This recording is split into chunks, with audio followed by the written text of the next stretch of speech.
During our lavish anniversary dinner, my husband stood up, clinked his crystal glass, and declared he was in love with another woman. He asked for a divorce right there in front of his entire family.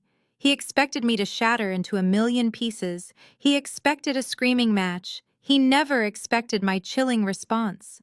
His smug smile faded when he realized I was not the naive victim he thought I was. My name is Olivia. I am 34 years old and my life changed forever on a Friday night surrounded by expensive floral arrangements and catered food. Before I continue this story, let me know where you are watching from in the comments below. Hit the like button and subscribe if you have ever had to quietly gather your strength while the people you trusted most tried to tear you down. The betrayal did not start that night, but that was the night my blindfold finally came off. It was supposed to be a grand celebration of our 10th wedding anniversary. We were hosting the private dinner at our sprawling suburban estate, a breathtaking home that looked like it was pulled straight from the pages of an architectural magazine. Nathaniel, my husband of a decade, was currently the chief executive officer of a rapidly growing technology startup. He absolutely loved the optics of success. He loved the catered filet mignon, the imported wine, and having his family there to witness his seemingly perfect life. His parents, Richard and Susan, were seated across from me, halfway through their second bottle of wine. His sister Rebecca was mindlessly scrolling on her phone, while her husband Jamal, the only decent person in that entire bloodline, gave me a sympathetic smile from across the long mahogany table. I thought it was just a normal, slightly tense family gathering. Then, Nathaniel tapped his silver fork against his expensive crystal wine glass. The sharp ringing sound cut immediately through the low chatter of the room. He stood up slowly, smoothing the front of his tailored designer suit. I looked up at him with a gentle smile, genuinely expecting a rehearsed romantic speech about our long journey together. Instead, his eyes were completely cold and utterly distant. He cleared his throat loudly and looked around the table. He announced that he could not live a lie anymore. He stated that life was simply too short to be trapped in a miserable marriage that completely lacked passion and true alignment.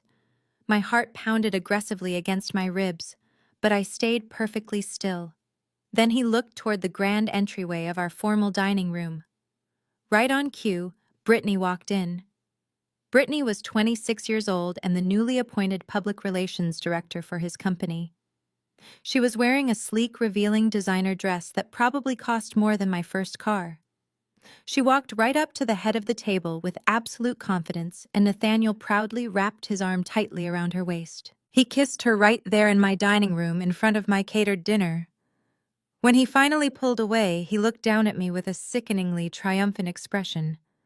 He told me that Brittany was his true love. He claimed she understood his grand vision in a way I never could, and he demanded a divorce immediately. The heavy silence in the room was so thick it felt physically suffocating. I did not move a single muscle. I did not speak a single word. In that frozen moment, 10 years of memories crashed over me like a violent tidal wave. I looked at the man who was currently parading his young mistress in my home, and I vividly remembered exactly who he used to be. I remembered the desperate man who cried on our cheap apartment floor because he could not secure a single business loan. I remembered the grueling 80-hour weeks I worked as a licensed forensic accountant just to keep a roof over our heads. I remembered crunching complex numbers late into the freezing night, taking on extra corporate audits, and quietly draining my own personal savings to fund his startup while he played the visionary genius. I built the financial foundation of his entire existence. I was the silent, exhausted engine behind his glossy success, and now he was discarding me for a shiny new public relations representative. He truly thought because I was quiet, I was fundamentally weak. He thought because my job involved spreadsheets, I lacked a spine. He was severely mistaken. The family stared at me. I could see the eager anticipation in their eyes. They desperately wanted a dramatic show. They wanted me to throw my heavy wineglass, scream aggressively at Brittany, and drop to my knees, begging him to stay. I slowly looked from Nathaniel to Brittany, and then down at my pristine white linen napkin. The highly analytical part of my brain, the exact part that investigated corporate fraud and dismantled financial criminals for a living, immediately took total control. I felt the sharp, agonizing sting of betrayal, but I pushed it down deep into a locked steel box inside my mind. I allowed exactly one tear to fall down my cheek. Just one single drop. It rolled down my face and landed softly on the table. It was the absolute only piece of my grief they were ever going to get. The silence in the dining room stretched for another long moment before someone finally decided to break it. It was not an apology. It was not a gasp of horror. Instead, my mother-in-law Susan reached across the table and placed her perfectly manicured hand over Nathaniel's. She looked at him with eyes brimming with absolute pride and told him how incredibly brave he was. She actually used the word brave. She praised him for finally stepping into his truth and refusing to settle for a life that did not serve his ultimate greatness. She said she always knew he was destined for a partner who could match his elevated frequency. And she smiled warmly at Brittany. Brittany beamed back like she had just won a prestigious award. I sat there watching this sickening display of validation. Susan had always hated my background. I grew up in the foster system before aging out and putting myself through college with scholarships and grueling shifts at a diner. To Susan, I was just a peasant who had temporarily infiltrated her country club bloodline. Then Rebecca, my sister-in-law, decided it was her turn to twist the knife. She leaned back in her upholstered chair, crossed her arms, and let out a sharp, condescending laugh. She looked me up and down with blatant disgust. She said she always knew I was never high society enough for this family. She claimed I lacked the refinement, the vision, and the aesthetic required to stand beside a chief executive officer. She told me I always looked like a tired accountant playing dress-up in clothes I could not afford. She laughed again and said Nathaniel needed a woman who understood corporate galas and public relations, not someone who spent her weekends reading tax codes and drinking cheap coffee. The cruelty was so casual, so practiced, that it became instantly clear they had all discussed this long before tonight. They had planned this ambush. They had sat around sipping their expensive mimosas on a Sunday afternoon, plotting the exact moment they would discard me. I slowly scanned the room, registering every single face and burning their expressions into my memory. Richard, my father-in-law, was quietly sipping his wine, looking entirely unbothered by the fact that his son had just humiliated his wife of 10 years. The only person in the entire room who looked genuinely sickened was Jamal. Jamal was Rebecca's husband.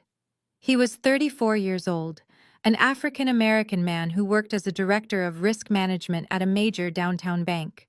Jamal and I always shared a quiet, mutual respect. We were the only two outsiders who had married into this toxic family, and we often exchanged knowing glances during their narcissistic rants. Right now, Jamal looked like he wanted to flip the heavy mahogany table. His jaw was clenched so tight I could see the muscle jumping beneath his skin. He looked at Rebecca with pure disgust and shook his head, but before he could speak, I subtly caught his eye. I gave him a barely noticeable nod. It was a silent command to stay out of it. I did not need a savior.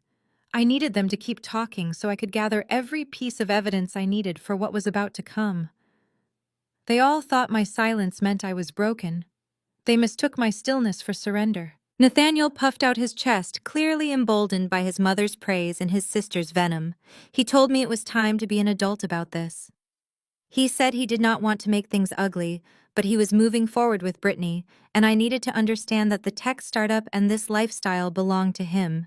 He warned me not to make a scene or try to fight him because his lawyers were sharks, and I would only end up embarrassing myself. He stood there holding the woman who had helped him cheat on me, lecturing me about maturity. He truly believed he held all the cards. His arrogance was blinding.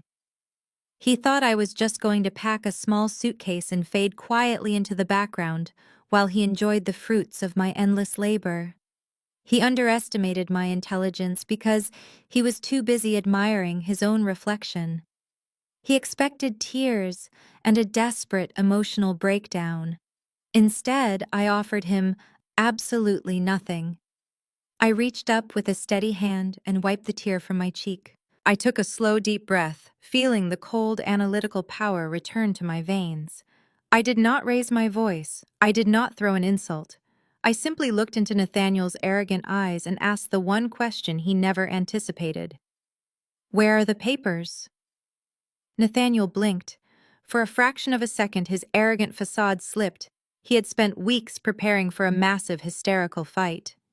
He had armed himself with complex legal jargon and defensive arguments ready to justify why he deserved to keep the millions we supposedly had. My completely calm demand short-circuited his meticulously planned performance. He cleared his throat loudly, straightened his expensive silk tie, and reached down into the designer leather briefcase resting beside his chair.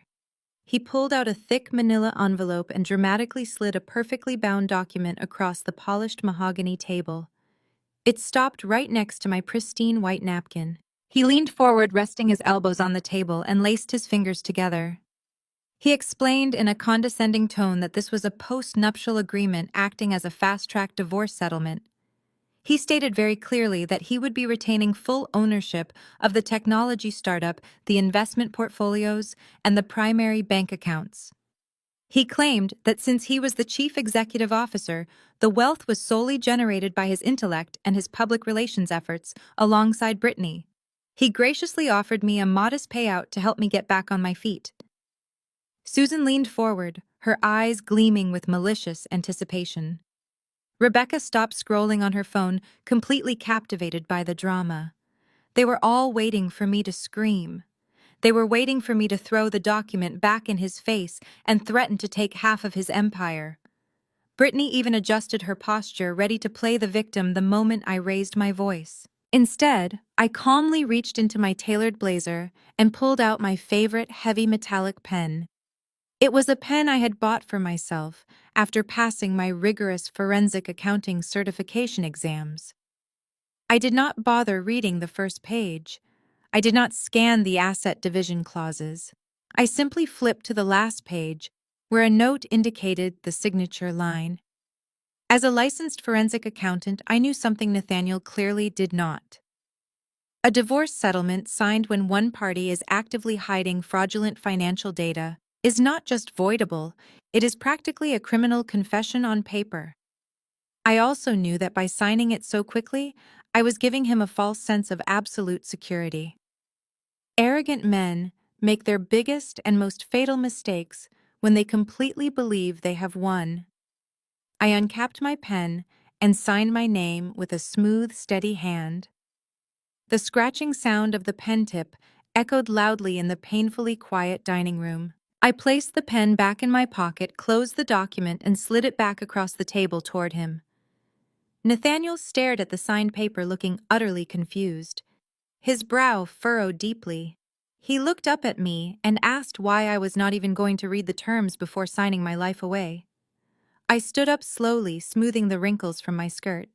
I looked down at him and replied that I did not need to read poorly written fiction. I turned my back on the entire table. I walked out of the formal dining room with my head held high. I could feel their stunned silence lingering heavily in the air behind me. No one said a single word as my heels clicked rhythmically against the hardwood floor. I walked up the sweeping grand staircase and headed straight into the master bedroom. I pulled my modest black suitcase from the top shelf of the walk-in closet. I moved efficiently, packing only my essential clothing, my personal laptop, and the physical documents I had kept hidden in my locked desk drawer. I purposely left behind every piece of expensive jewelry and every designer handbag Nathaniel had ever bought me. I knew exactly where the money for those gifts had come from, and I wanted absolutely no part of his impending financial fallout. I zipped it shut. I grabbed the handle and walked out into the dimly lit upstairs hallway. As I passed the guest wing, a shadow shifted in the alcove. Jamal stepped out quietly. He looked nervously over his shoulder toward the top of the stairs, listening to the faint murmurs of the family still gathered in the dining room below. Jamal stepped into my path and reached out his hand. He pressed something small, cold, and metallic firmly into my palm. I looked down and saw a tiny encrypted flash drive resting in my hand. He leaned in close, ensuring his voice was nothing more than a faint breath in the quiet hallway. He looked me dead in the eyes and whispered that Nathaniel was hiding massive corporate debt and to not let him destroy me. I closed my fingers tightly around the cold metal of the flash drive. I slipped it into my coat pocket, walked into the bedroom, and locked the door. I did not sleep at all that night. Instead, I spent those dark hours meticulously backing up the encrypted files to a highly secure cloud server that only I could access. I knew I needed to be entirely prepared for the brutal legal war that was coming. The next morning at exactly 7 o'clock, the tranquility of the estate was violently shattered. I was standing in the walk-in closet, folding my last stack of plain cotton sweaters into my modest black suitcase. Suddenly I heard loud banging from the front door downstairs. Before I could even walk out to the landing to see who it was, I heard the electronic deadbolt beep and click open. Nathaniel had already given her the security passcode. Brittany marched into the grand foyer like a conquering general. She was followed closely by 4 burly men. They were carrying heavy moving boxes and furniture. Dollies. She looked up. The sweeping staircase, saw me standing quietly on the landing, and immediately began barking orders. She pointed her finger at my face. She demanded that I vacate the master bedroom right now. She loudly announced that her interior design team was arriving at noon, and she needed my clutter cleared out immediately so they could begin their work. I turned around and walked back into the bedroom. I continued carefully placing my simple clothing into my suitcase. Brittany followed me into the room while the movers lingered awkwardly in the hallway. She stood in the center of the plush custom rug and began inspecting the expensive mahogany bedroom suite. She loudly warned the moving crew to watch me very closely. She claimed she would call the local police and press charges for theft if I dared to pack a single piece of Nathaniel's expensive furniture. She told them to make sure I did not steal any art pieces hanging on the walls or the imported silk curtains. I ignored her completely. I did not care about the imported Italian leather sofa downstairs or the crystal chandeliers hanging in the formal dining room. I only cared about my financial independence and my exit strategy. As I calmly packed my practical black work shoes, Brittany decided to escalate her verbal attack. She leaned casually against the wooden door frame and crossed her arms over her chest. She looked me up and down with intense disgust. She told me I was pathetic. She said it was no wonder Nathaniel desperately sought comfort and passion in her arms, because I was just a boring, infertile accountant. She claimed I cared much more about my corporate spreadsheets than about building a real, loving family. She laughed cruelly. She said a vibrant, successful tech chief executive officer needed a young, energetic, beautiful mother for his future children, not a cold, calculating robot who could not give him an heir.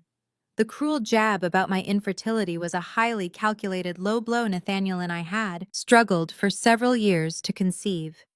It was a deeply private and devastating pain.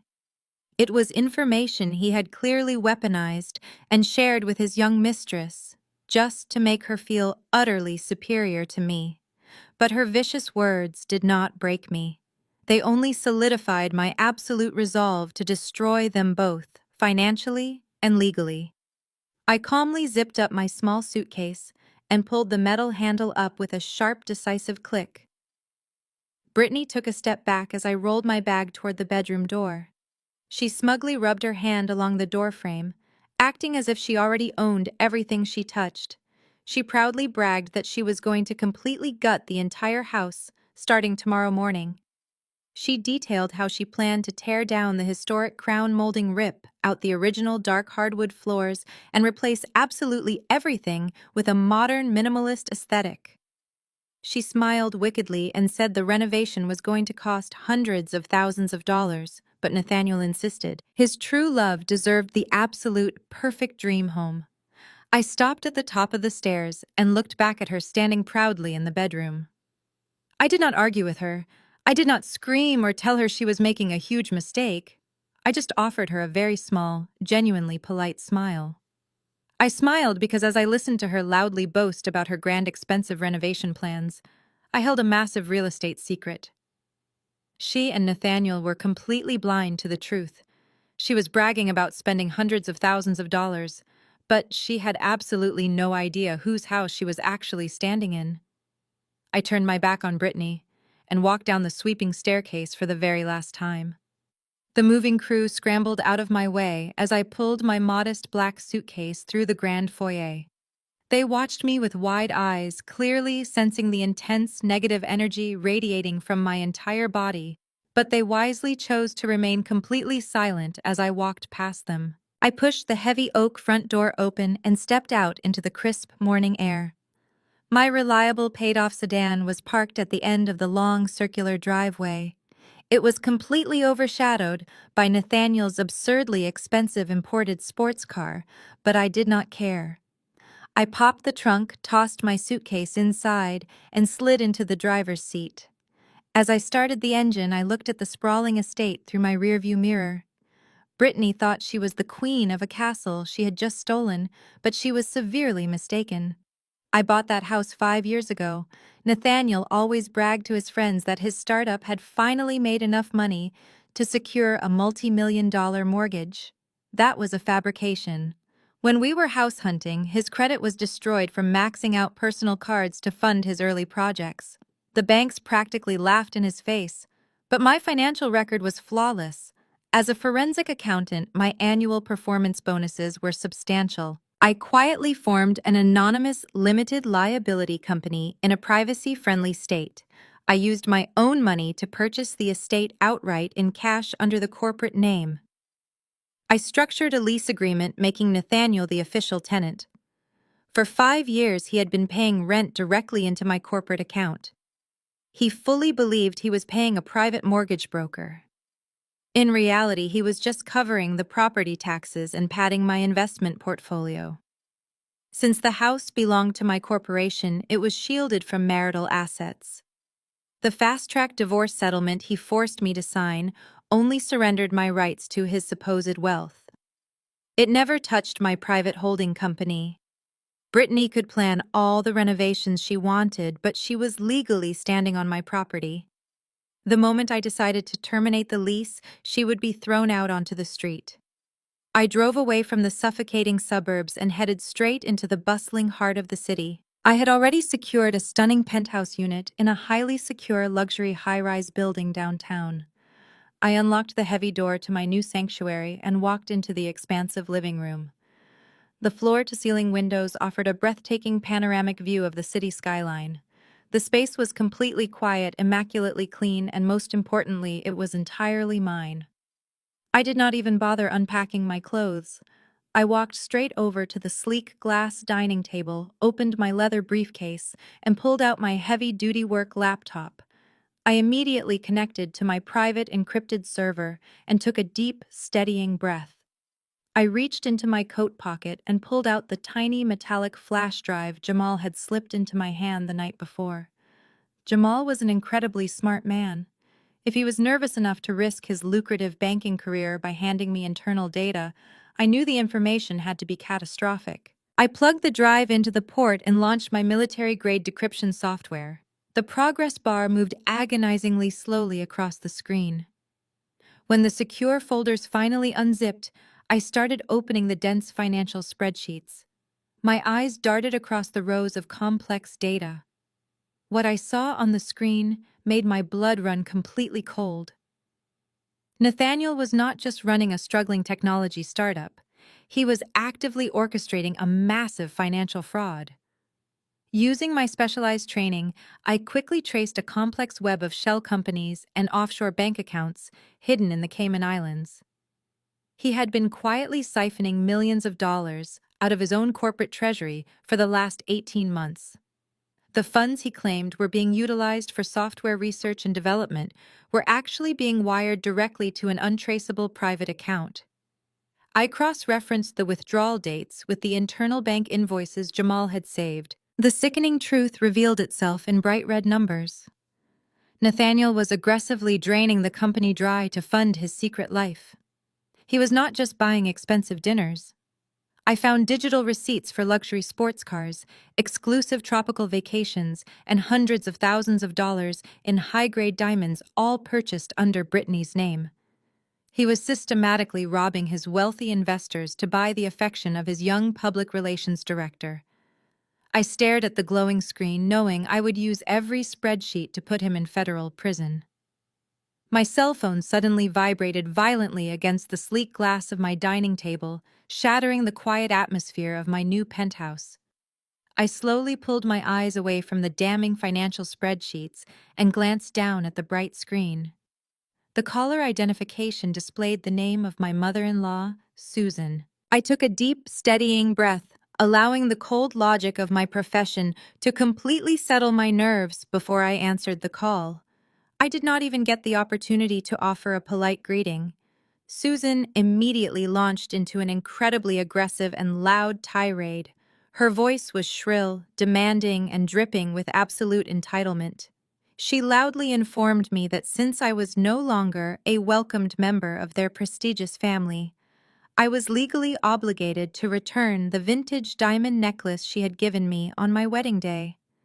She vehemently claimed it was a priceless family heirloom that had been carefully passed down through 4 generations of high society women. She threatened to call her high-powered attorneys and have me formally arrested for grand larceny if I did not hand the jewelry over to her within the hour. She barked into the receiver that I was nothing but a low-class gold digger who was maliciously trying to steal their historical legacy. I calmly let her yell until she completely ran out of breath and the line went silent. I simply replied that I would meet her at the luxury cafe downtown in exactly 30 minutes, and then I promptly ended the call. I packed my heavy work laptop securely into my leather briefcase and retrieved the small black velvet jewelry box from the bottom compartment of my luggage. The cafe she selected was located in the most affluent and exclusive shopping district of the entire city. When I arrived at the location, Susan was already sitting at a secluded corner table, sipping a complicated espresso beverage. She was wearing oversized designer sunglasses indoors, looking entirely out of place in her desperate attempt to appear wealthy and intimidating. I walked over with a straight posture and sat down calmly directly across from her. I placed the velvet box gently onto the cold marble table, but I kept my hand resting firmly on top of the lid. Susan reached for it immediately like a starving animal, but I did not let go of the box. She sneered at me from behind her dark lenses and told me to hand over the necklace before she made a terrible public scene. She leaned in close across the table and began to verbally degrade my background just as she had ruthlessly done for the last 10 years. She viciously said that a broken girl who grew up bouncing around the state foster care system never deserved to wear such an exquisite piece of history. She told me I was born with absolutely nothing and I would inevitably die with absolutely nothing. She claimed Nathaniel was finally waking up from his charitable phase and realizing that a working-class orphan could never properly represent his corporate empire. She spat the cruel words out like toxic venom, deeply hoping to see me break down and cry in the middle of the crowded luxury cafe. I listened to her cruel words without blinking a single eye. I felt absolutely no shame regarding my difficult past. The foster system had taught me extreme resilience, and my working-class roots had taught me the undeniable value of honest hard labor. I was incredibly proud of the deep scars that ultimately built my financial empire. I slowly pulled my hand back and allowed her to snatch the velvet box from the marble table. She opened the lid eagerly. The large teardrop pendant caught the bright ambient light of the cafe and sparkled brilliantly. A look of absolute greed washed over her heavily powdered face. She snapped the box shut, dropped it securely into her designer handbag, and stood up abruptly. She loudly told me to never contact her son or her family ever again. She turned on her expensive heels and marched out of the cafe looking incredibly victorious. I sat there holding my warm coffee mug and allowed a genuine smile to spread completely across my face. Susan thought she had just reclaimed a priceless piece of her grand family legacy, She had absolutely no idea that the real diamond was currently sitting securely inside a safety deposit box. Years ago, Nathaniel had explicitly refused to pay for a basic home security system, calling it a paranoid waste of his valuable money. I quietly took the necklace to a master jeweler to replace the authentic stone with a cubic zirconia. She was now guarding completely worthless fake glass with her life. I smiled again. I left the cafe feeling completely energized by Susan's profound ignorance. I walked back to my secure high-rise building and took the private elevator up to my penthouse. When I sat back down at my sleek glass dining table, I decided it was time to check the status of our shared finances. I opened my heavy work laptop and navigated to the online portal for the primary joint checking and savings accounts I shared with Nathaniel. The screen loaded for a few seconds before flashing a bold red error message: access denied. I tried logging in again using the secondary security questions, but the result was exactly the same. Nathaniel had illegally frozen the joint accounts. He had changed all the administrative passwords and locked me entirely out of the financial safety net we had supposedly built together over the last decade. This was a textbook tactic of financial abuse, and it was incredibly predictable. Nathaniel wanted to completely starve me out of existence.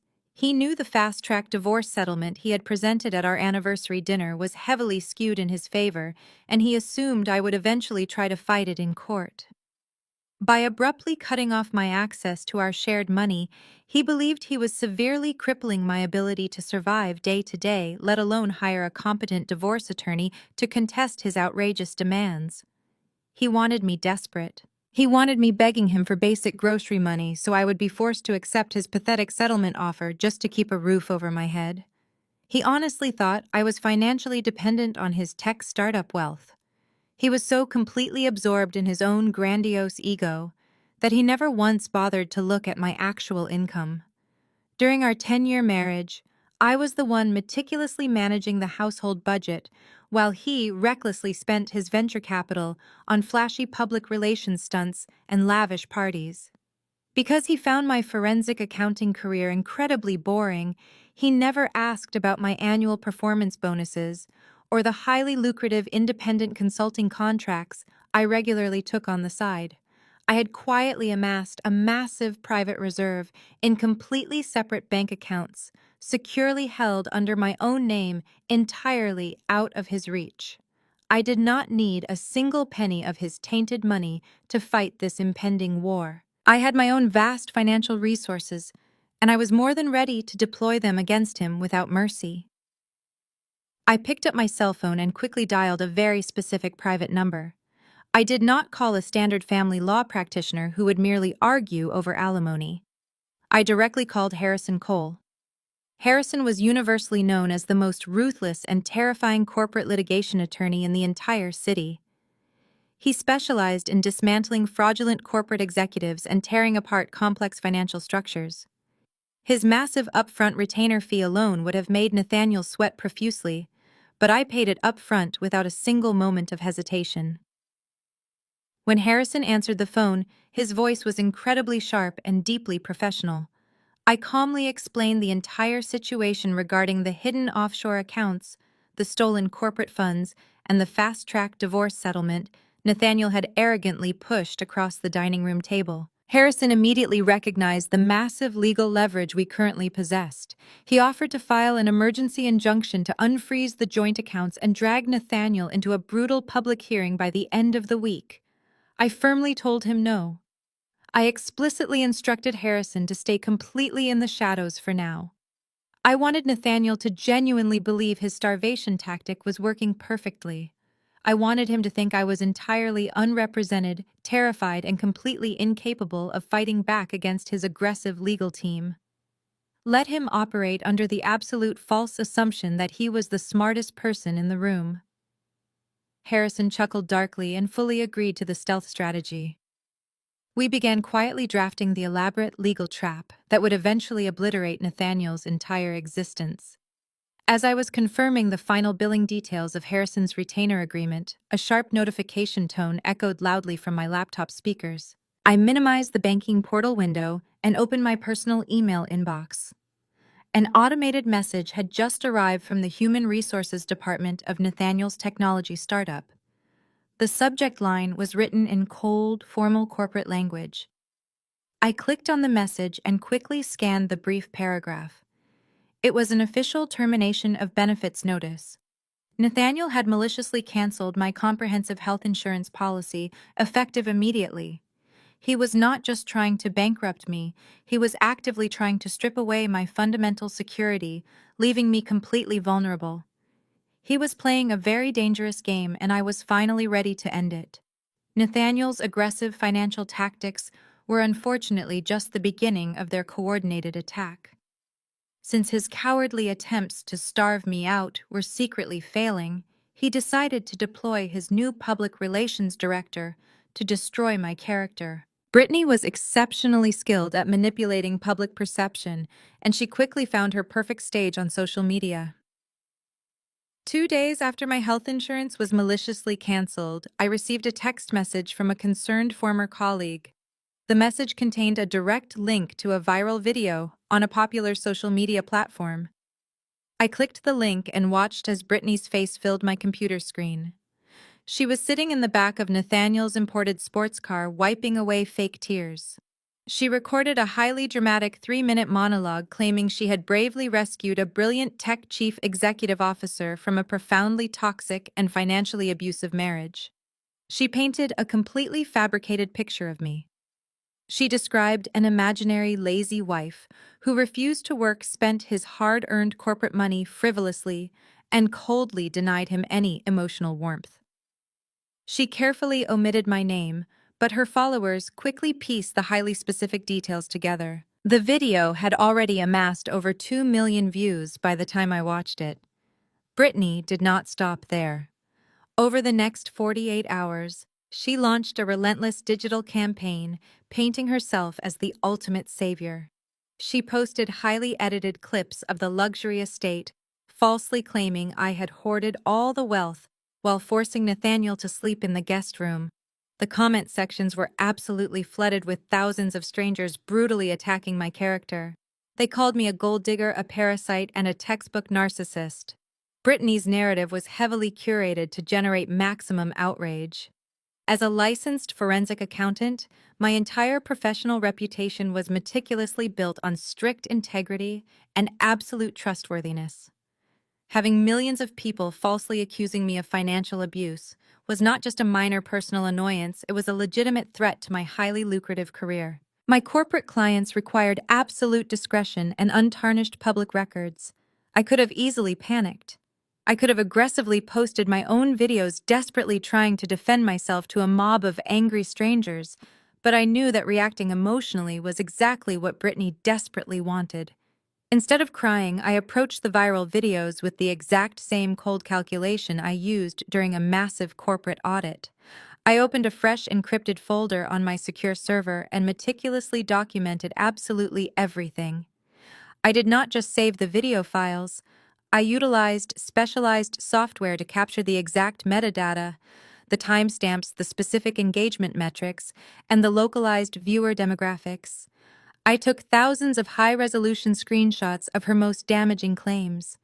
In the state where we resided, publishing false statements that directly endangered a person's professional livelihood constituted defamation per se. Brittany thought she was bravely sharing her truth, but she was actually handing me a massive watertight civil lawsuit wrapped in a beautiful digital bow. Every single time she uploaded a new tearful update, she was legally compounding the massive financial damages she would eventually be forced to pay me.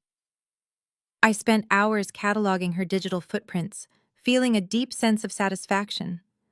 My years of tracking white-collar criminals had perfectly trained me for this exact moment. I simply sat back and watched her eagerly dig her own grave in front of a massive global audience. The situation took a drastically darker turn on the third evening of her relentless smear campaign. I was sitting at my glass dining table reviewing the offshore bank account files when my cell phone suddenly lit up with an unknown caller identification. I ignored it. 10 seconds later, another random number called. Then a different number sent a highly aggressive text message calling me a disgusting parasite. Within 3 minutes, my phone was aggressively vibrating off the table, flooded with hundreds of hateful messages and threatening phone calls from completely random area codes across the country. I immediately refreshed Brittany's most recent viral video to see what had triggered this sudden massive influx of harassment. I scrolled down to the top pinned comment. It was written by an account I immediately recognized. It was Rebecca, my incredibly bitter sister-in-law. She had publicly commented on the video, falsely validating every single one of Brittany's absurd lies. She claimed she had personally witnessed me emotionally abusing her brother for 10 agonizing years. But she did not stop at spreading vicious rumors. At the very end of her viral comment, Rebecca had maliciously typed out my direct personal cell phone number, instructing the internet trolls to let me know exactly how they felt. I stared at the glowing screen of my cell phone as hundreds of hateful text messages continued to flood my inbox. Rebecca had completely crossed a dangerous legal line by weaponizing an angry online mob against me. I calmly powered down the device, severing their direct access to my peace of mind. I knew I needed to change my number eventually, but right now I had far more pressing matters to attend to.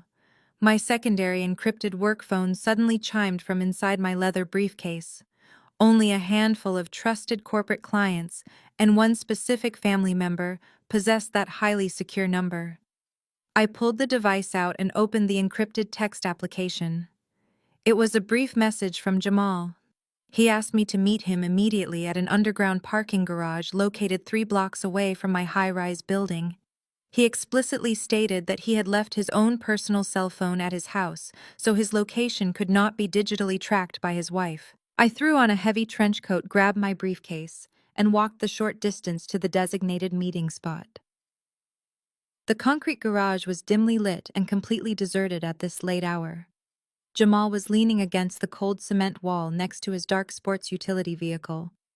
His arms were tightly crossed over his chest, and the sheer exhaustion deeply etched into his face was undeniable.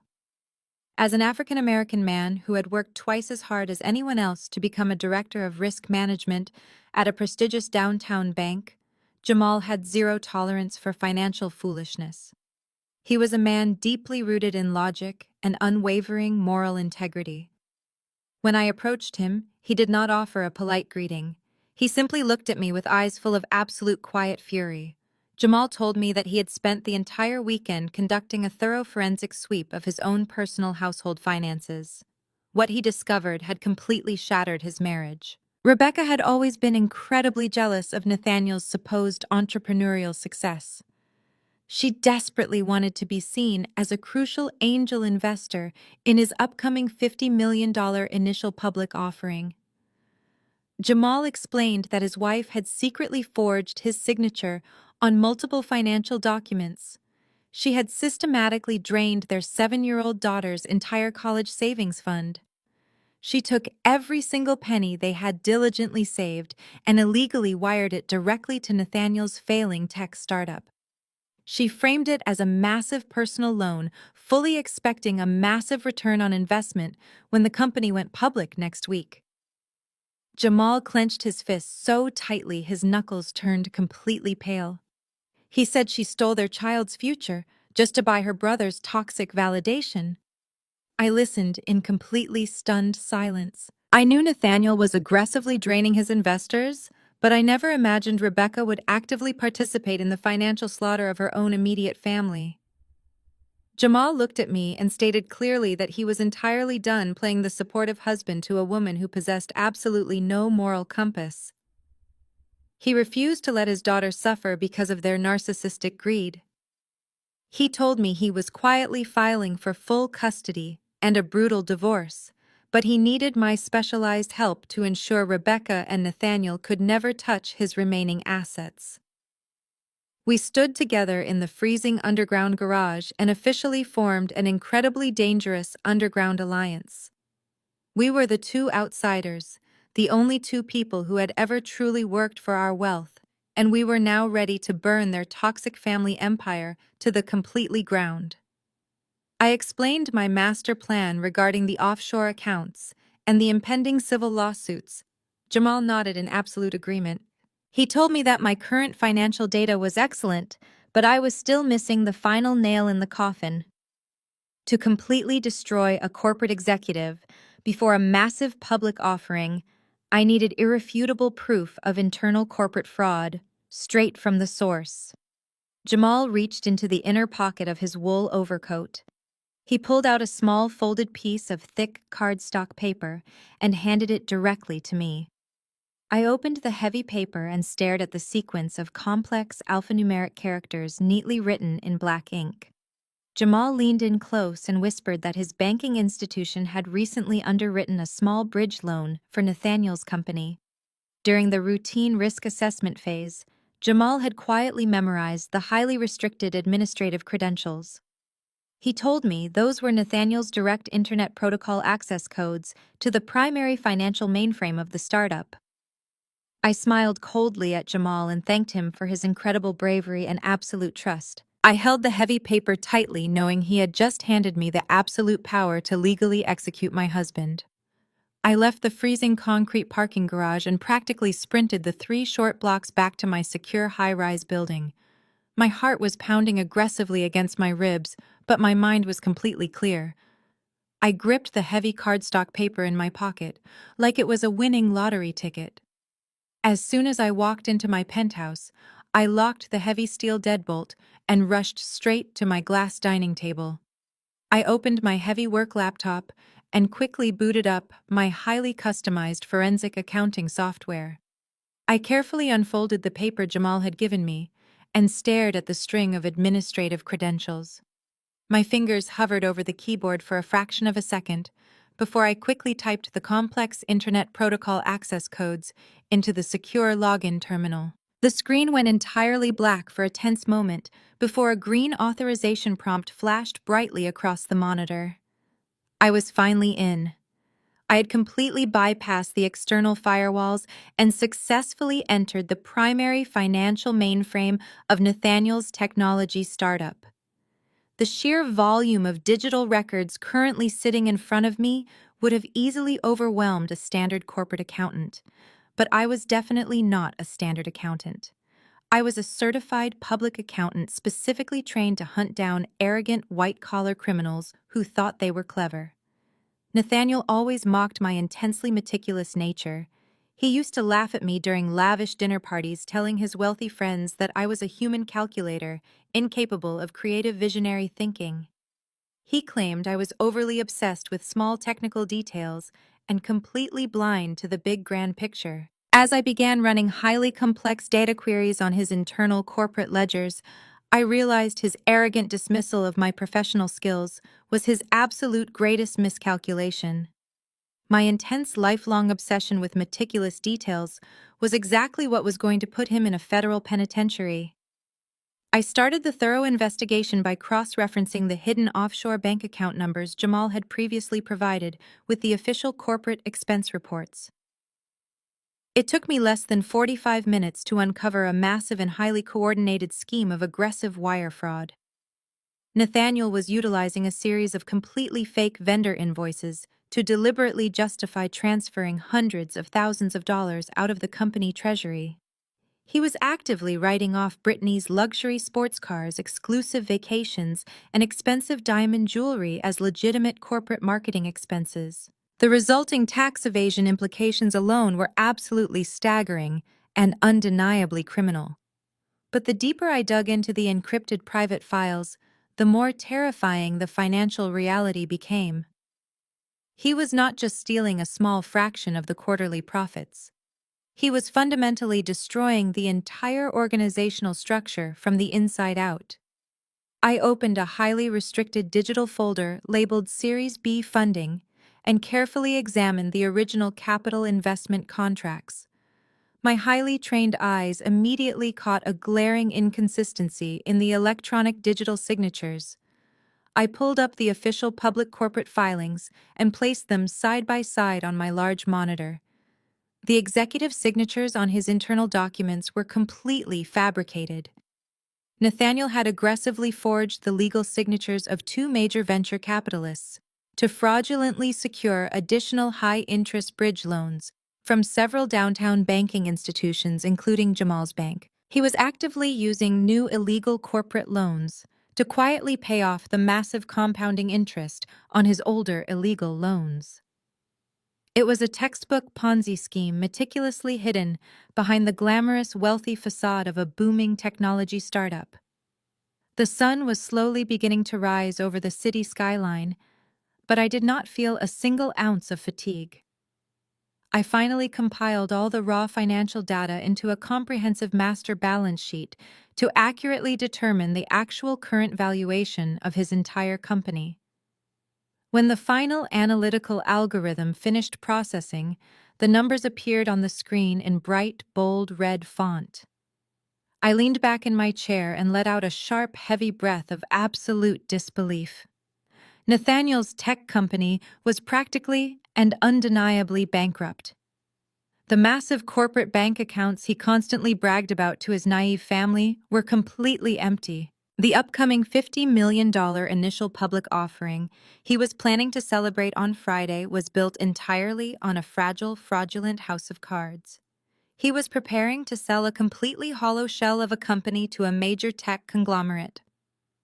When the acquiring conglomerate inevitably discovered the forged signatures and the empty bank accounts, Nathaniel would rapidly face decades in federal prison.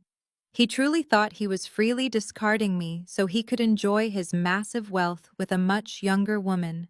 He had absolutely no idea that I was currently holding the match that was going to burn his entire fraudulent empire straight to the ground. I closed the heavy laptop and allowed myself a rare moment of genuine satisfaction. The digital match was successfully struck, and now I just needed to carefully prepare the massive explosion. But before I could finalize my legal strategy with Harrison, my cell phone buzzed loudly against the glass table. I received a highly urgent notification from the concierge desk downstairs.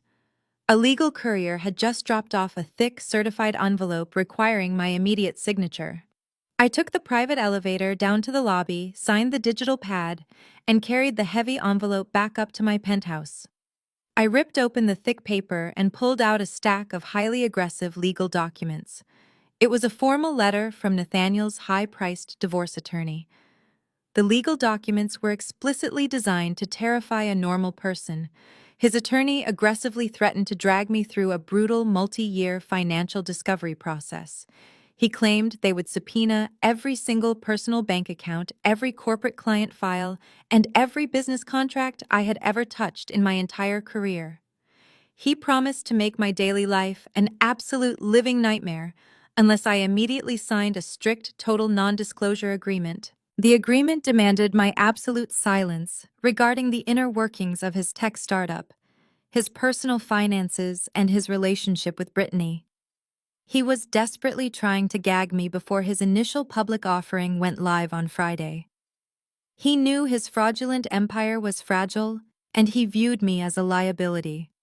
An ordinary woman facing a relentless multi-million-dollar legal team would have crumbled under the immense pressure. Nathaniel was counting on my supposed weakness. He expected me to panic, call a cheap family lawyer, and eventually surrender out of financial exhaustion. He had absolutely no idea that his aggressive legal threat was practically a joke to a certified public accountant who had already downloaded his entire fraudulent corporate server. I did not feel a single ounce of fear reading his ridiculous demands. Instead, I felt a brilliant opportunity to legally trap him even further. I decided to give his massive ego exactly what it desperately craved. I was going to play the role of the terrified, broken victim perfectly. I opened my personal email and began typing an emotional message to Nathaniel. I deliberately used frantic language and desperate pleas for mercy. I told him the legal threats were destroying my mental health and keeping me awake at night. I begged him to call off his aggressive attorneys and promised I would never say a single word about his failing company or his young mistress to anyone. I wrote that I was exhausted, terrified of losing my forensic accounting career, and willing to do absolutely anything just to make the legal nightmare stop. I purposely made myself sound entirely defeated, isolated, and financially broken. I read over the panicked message one last time, ensuring it sounded genuinely desperate before I confidently hit send. I did not have to wait long for his response. Less than 20 minutes later, my encrypted work phone chimed with a text message from Jamal. Jamal had been quietly sitting in the family group chat all morning, meticulously observing their toxic dynamic. He sent me a direct screenshot of Nathaniel's latest message to the family. Nathaniel had eagerly taken a digital screenshot of my desperate pleading email and proudly sent it to his parents and his sister. In the family group chat, Nathaniel was boasting about his victory. He proudly declared that he had finally broken me completely. He laughed about how easily I had surrendered under the weight of his high-powered legal team. Susan immediately replied with several clapping emojis praising her son for his dominant and ruthless business tactics. Rebecca chimed in shortly after calling me a pathetic loser who finally realized her proper place in the world. They were all celebrating my supposed emotional and financial destruction. I stared at the screenshot Jamal sent me and smiled a cold and calculating smile. Nathaniel was so blinded by his own narcissistic arrogance that he failed to realize what he had just done. By publicly boasting to his family and distributing my email, he had formally documented his own malicious intent. He had provided me with written evidence of legal extortion and emotional harassment. He thought he was proving his dominance to his mother and sister, but he was actually just handing my attorney another lethal weapon. He had successfully documented his own illegal intimidation tactics right before a major federal investigation. His massive ego had just driven the final nail into his own coffin, and I was more than ready to bury him. I was going to make absolutely certain that he paid for every single lie he had ever told. I was going to make absolutely certain that he paid for every single lie he had ever told. 2 days later, I found myself sitting in the freezing, heavily air-conditioned conference room of his expensive legal firm. The formal mediation was scheduled for 10 in the morning, but Nathaniel deliberately made me wait for 45 minutes. It was a classic power play designed to make me feel small and insignificant. When the heavy glass doors finally opened, he strolled into the room wearing a custom-tailored suit that probably cost more than my first car. He was not alone. Brittany trailed right behind him, clinging tightly to his arm and carrying a designer handbag. She had absolutely no legal right to be present during our confidential divorce mediation, but I did not object. Having her sit there with a smug, superior smile perfectly fueled the desperate victim persona I was carefully projecting. Nathaniel's lead attorney was a ruthless-looking man who spoke in a fast, condescending monotone. He immediately took control of the meeting, sliding a thin, legally binding document across the long mahogany table. He did not even bother to make eye contact with me. He bluntly stated that his client was feeling exceptionally generous, despite my supposedly erratic behavior over the past few days. The attorney explained that Nathaniel was willing to offer me a one-time lump sum settlement of exactly $100,000. In exchange for this pathetic amount, I would have to permanently surrender any and all claims to the technology startup, the investment portfolios, and any future earnings. I would also have to sign the ironclad non-disclosure agreement, ensuring I never spoke a single word about his private affairs to the press or the public. $100,000 was an absolute insult. It was less than a fraction of a percent of the $50 million valuation he was currently boasting about to his naive investors. It was also less than the amount of money he had illegally wired to a Cayman Islands account just to buy Brittany a luxury sports car. But I did not let my intense anger show on my face. Instead, I let my shoulders slump forward heavily. I stared down at the polished wood of the table, deliberately avoiding his arrogant gaze. I kept my hands folded tightly in my lap and allowed my breathing to become shallow and unsteady. I looked exactly like a woman who had been completely crushed by the immense weight of a relentless legal machine. Nathaniel leaned back comfortably in his plush leather chair and let out a soft, arrogant chuckle. He could not resist the overwhelming urge to kick me while he genuinely believed I was down. He told me it was the best deal I was ever going to get. He loudly gloated about his upcoming multi-million-dollar corporate acquisition. He bragged that major industry titans were fighting over his visionary software, and that by the end of the week, he would officially be one of the wealthiest tech executives in the entire state. He looked at me with absolute pity and said it was a shame I lacked the intellectual capacity to keep up with his massive success. Brittany chimed in, adding that the settlement money would be more than enough for me to rent a quiet little apartment somewhere far away from their glamorous new life. I sat there in total silence, letting their cruel insults wash over me. I slowly reached out with a trembling hand and pulled the settlement document toward my side of the table. I picked up the heavy black pen the attorney had provided. I kept my head bowed and my voice intentionally small and fragile. I softly told Nathaniel that I was completely exhausted. I said I could not fight him and his expensive lawyers anymore. I admitted that my mental health was rapidly deteriorating, and I just desperately wanted this terrible nightmare to be completely over. I looked up from the document and met his arrogant eyes. I told him I would gladly accept the $100,000 and sign the strict non-disclosure agreement. I would walk away completely and permanently. But I stated clearly that I had one single non-negotiable condition. I demanded that his high-powered legal team expedite the paperwork and have the final divorce decree officially stamped by a superior court judge this Friday. I insisted that if the paperwork was delayed even a single day past Friday, the entire deal was off, and I would take my chances in a lengthy public trial. Nathaniel completely lit up with absolute triumph. He quickly agreed without a second thought. He was so blinded by his own massive ego that he entirely missed the lethal significance of that specific deadline. He just wanted to be a legally single man before his massive corporate event. He had absolutely no idea that Friday was the exact day of his lavish initial public offering launch party, and he certainly did not know that by rushing the legal separation, he was voluntarily severing his only remaining protective tie to my vast hidden wealth right before the federal agents arrived. Friday morning arrived with heavy gray clouds hanging low over the city skyline, but the weather did not dampen Nathaniel's high spirits.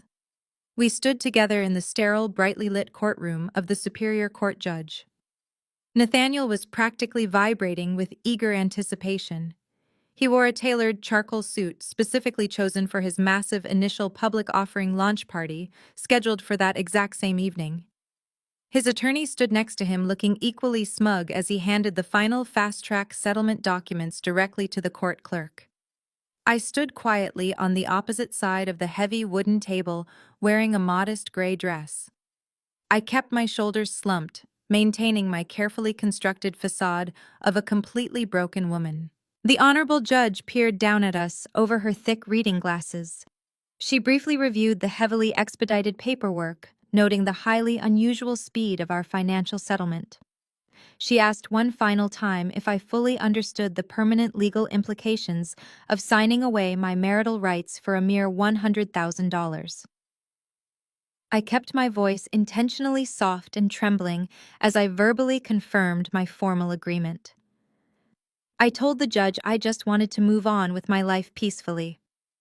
The judge sighed softly, shaking her head at what she clearly perceived as a terrible financial mistake.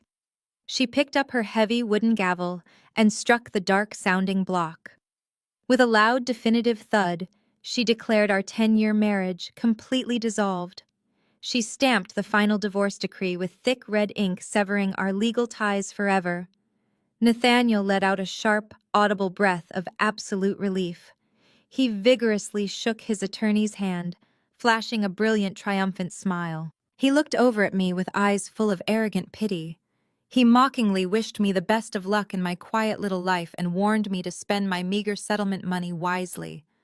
I did not say a single word in response. I simply nodded slowly, clutching my heavy leather briefcase tightly to my chest. That briefcase held the encrypted flash drive containing the absolute destruction of his entire corporate existence, but he genuinely thought it just held my pathetic personal belongings. I turned around and walked out of the quiet courtroom, my heels clicking against the marble floors.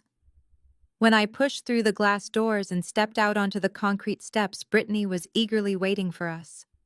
She was wearing an inappropriate designer cocktail dress, ready to start celebrating their massive corporate victory early.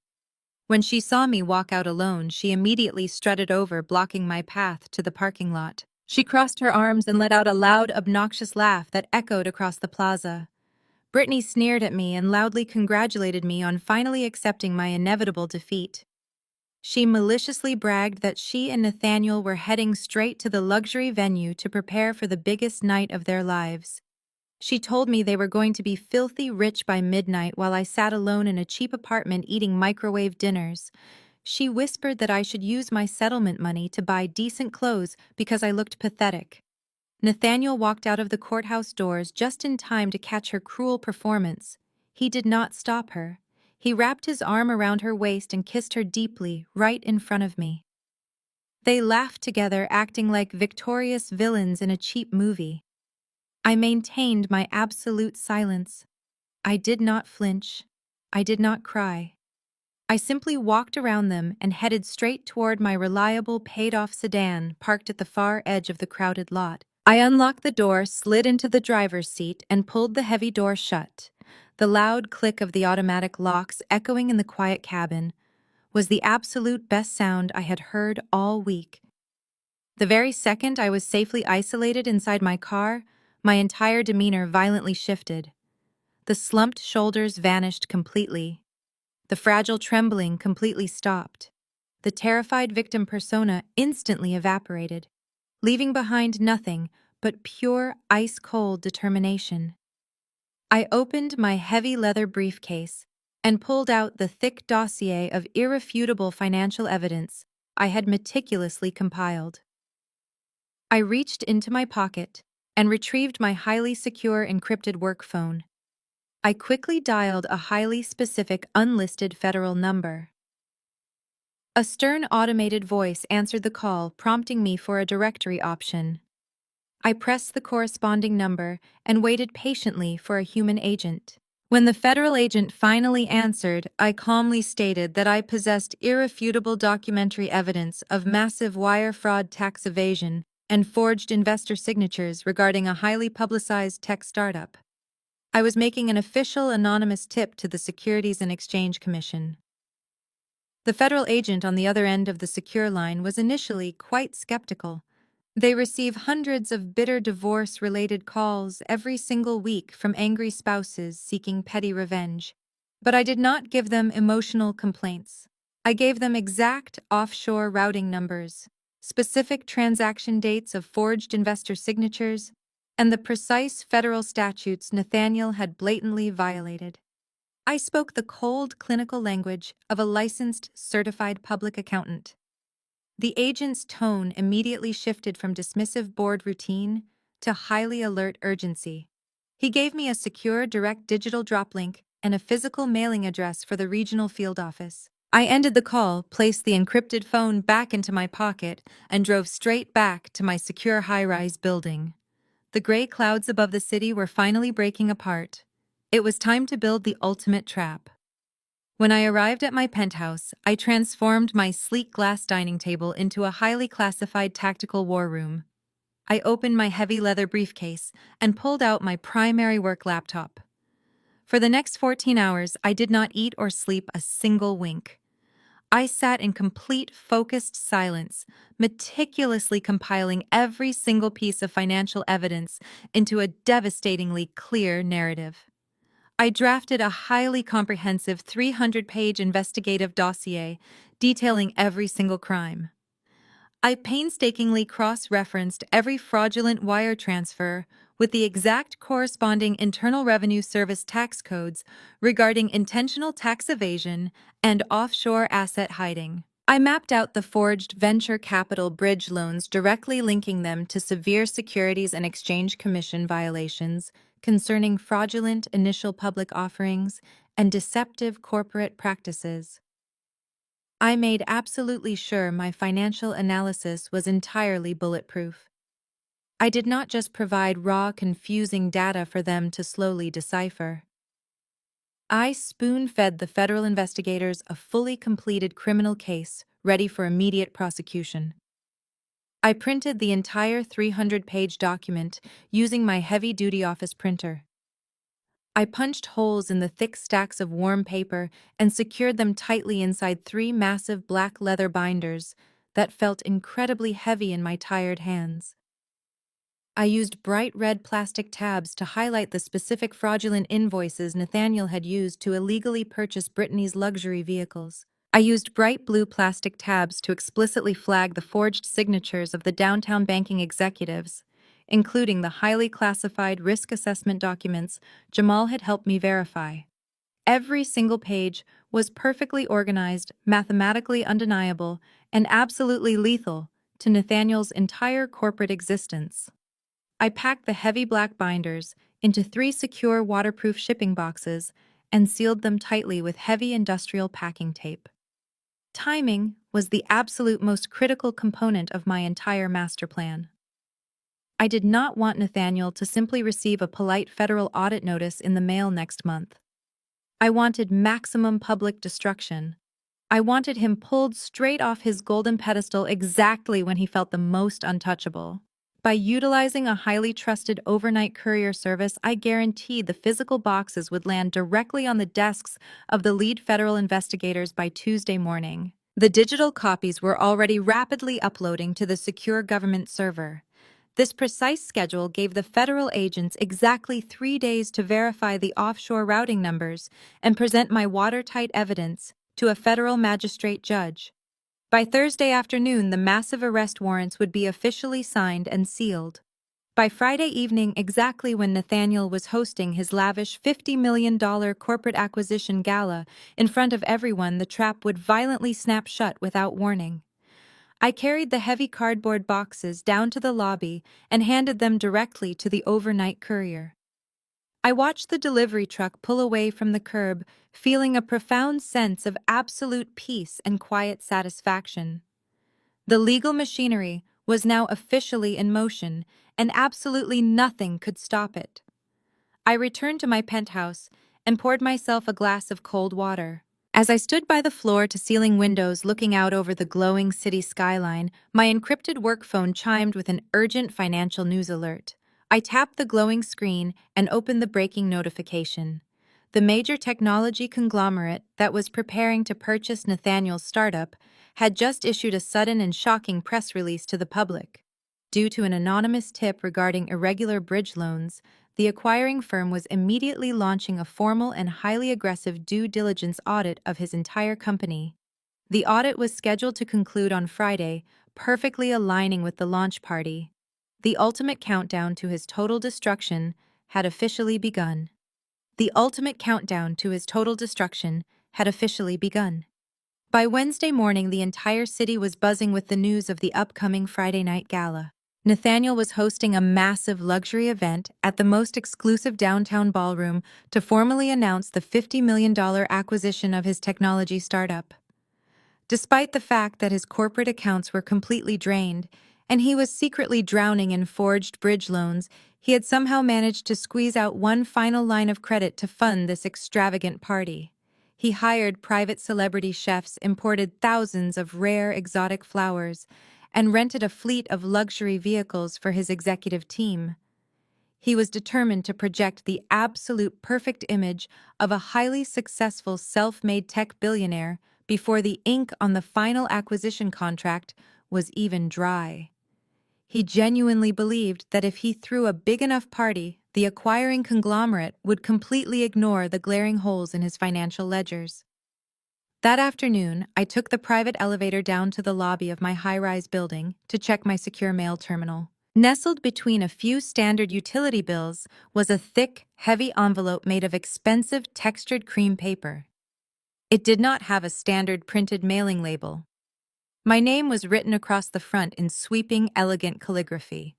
I carried the heavy envelope back up to my penthouse and carefully sliced it open at my glass dining table. Inside was a massive gold foil VIP invitation to Nathaniel's exclusive acquisition gala. I stared at the shining gold letters, feeling a brief moment of complete confusion.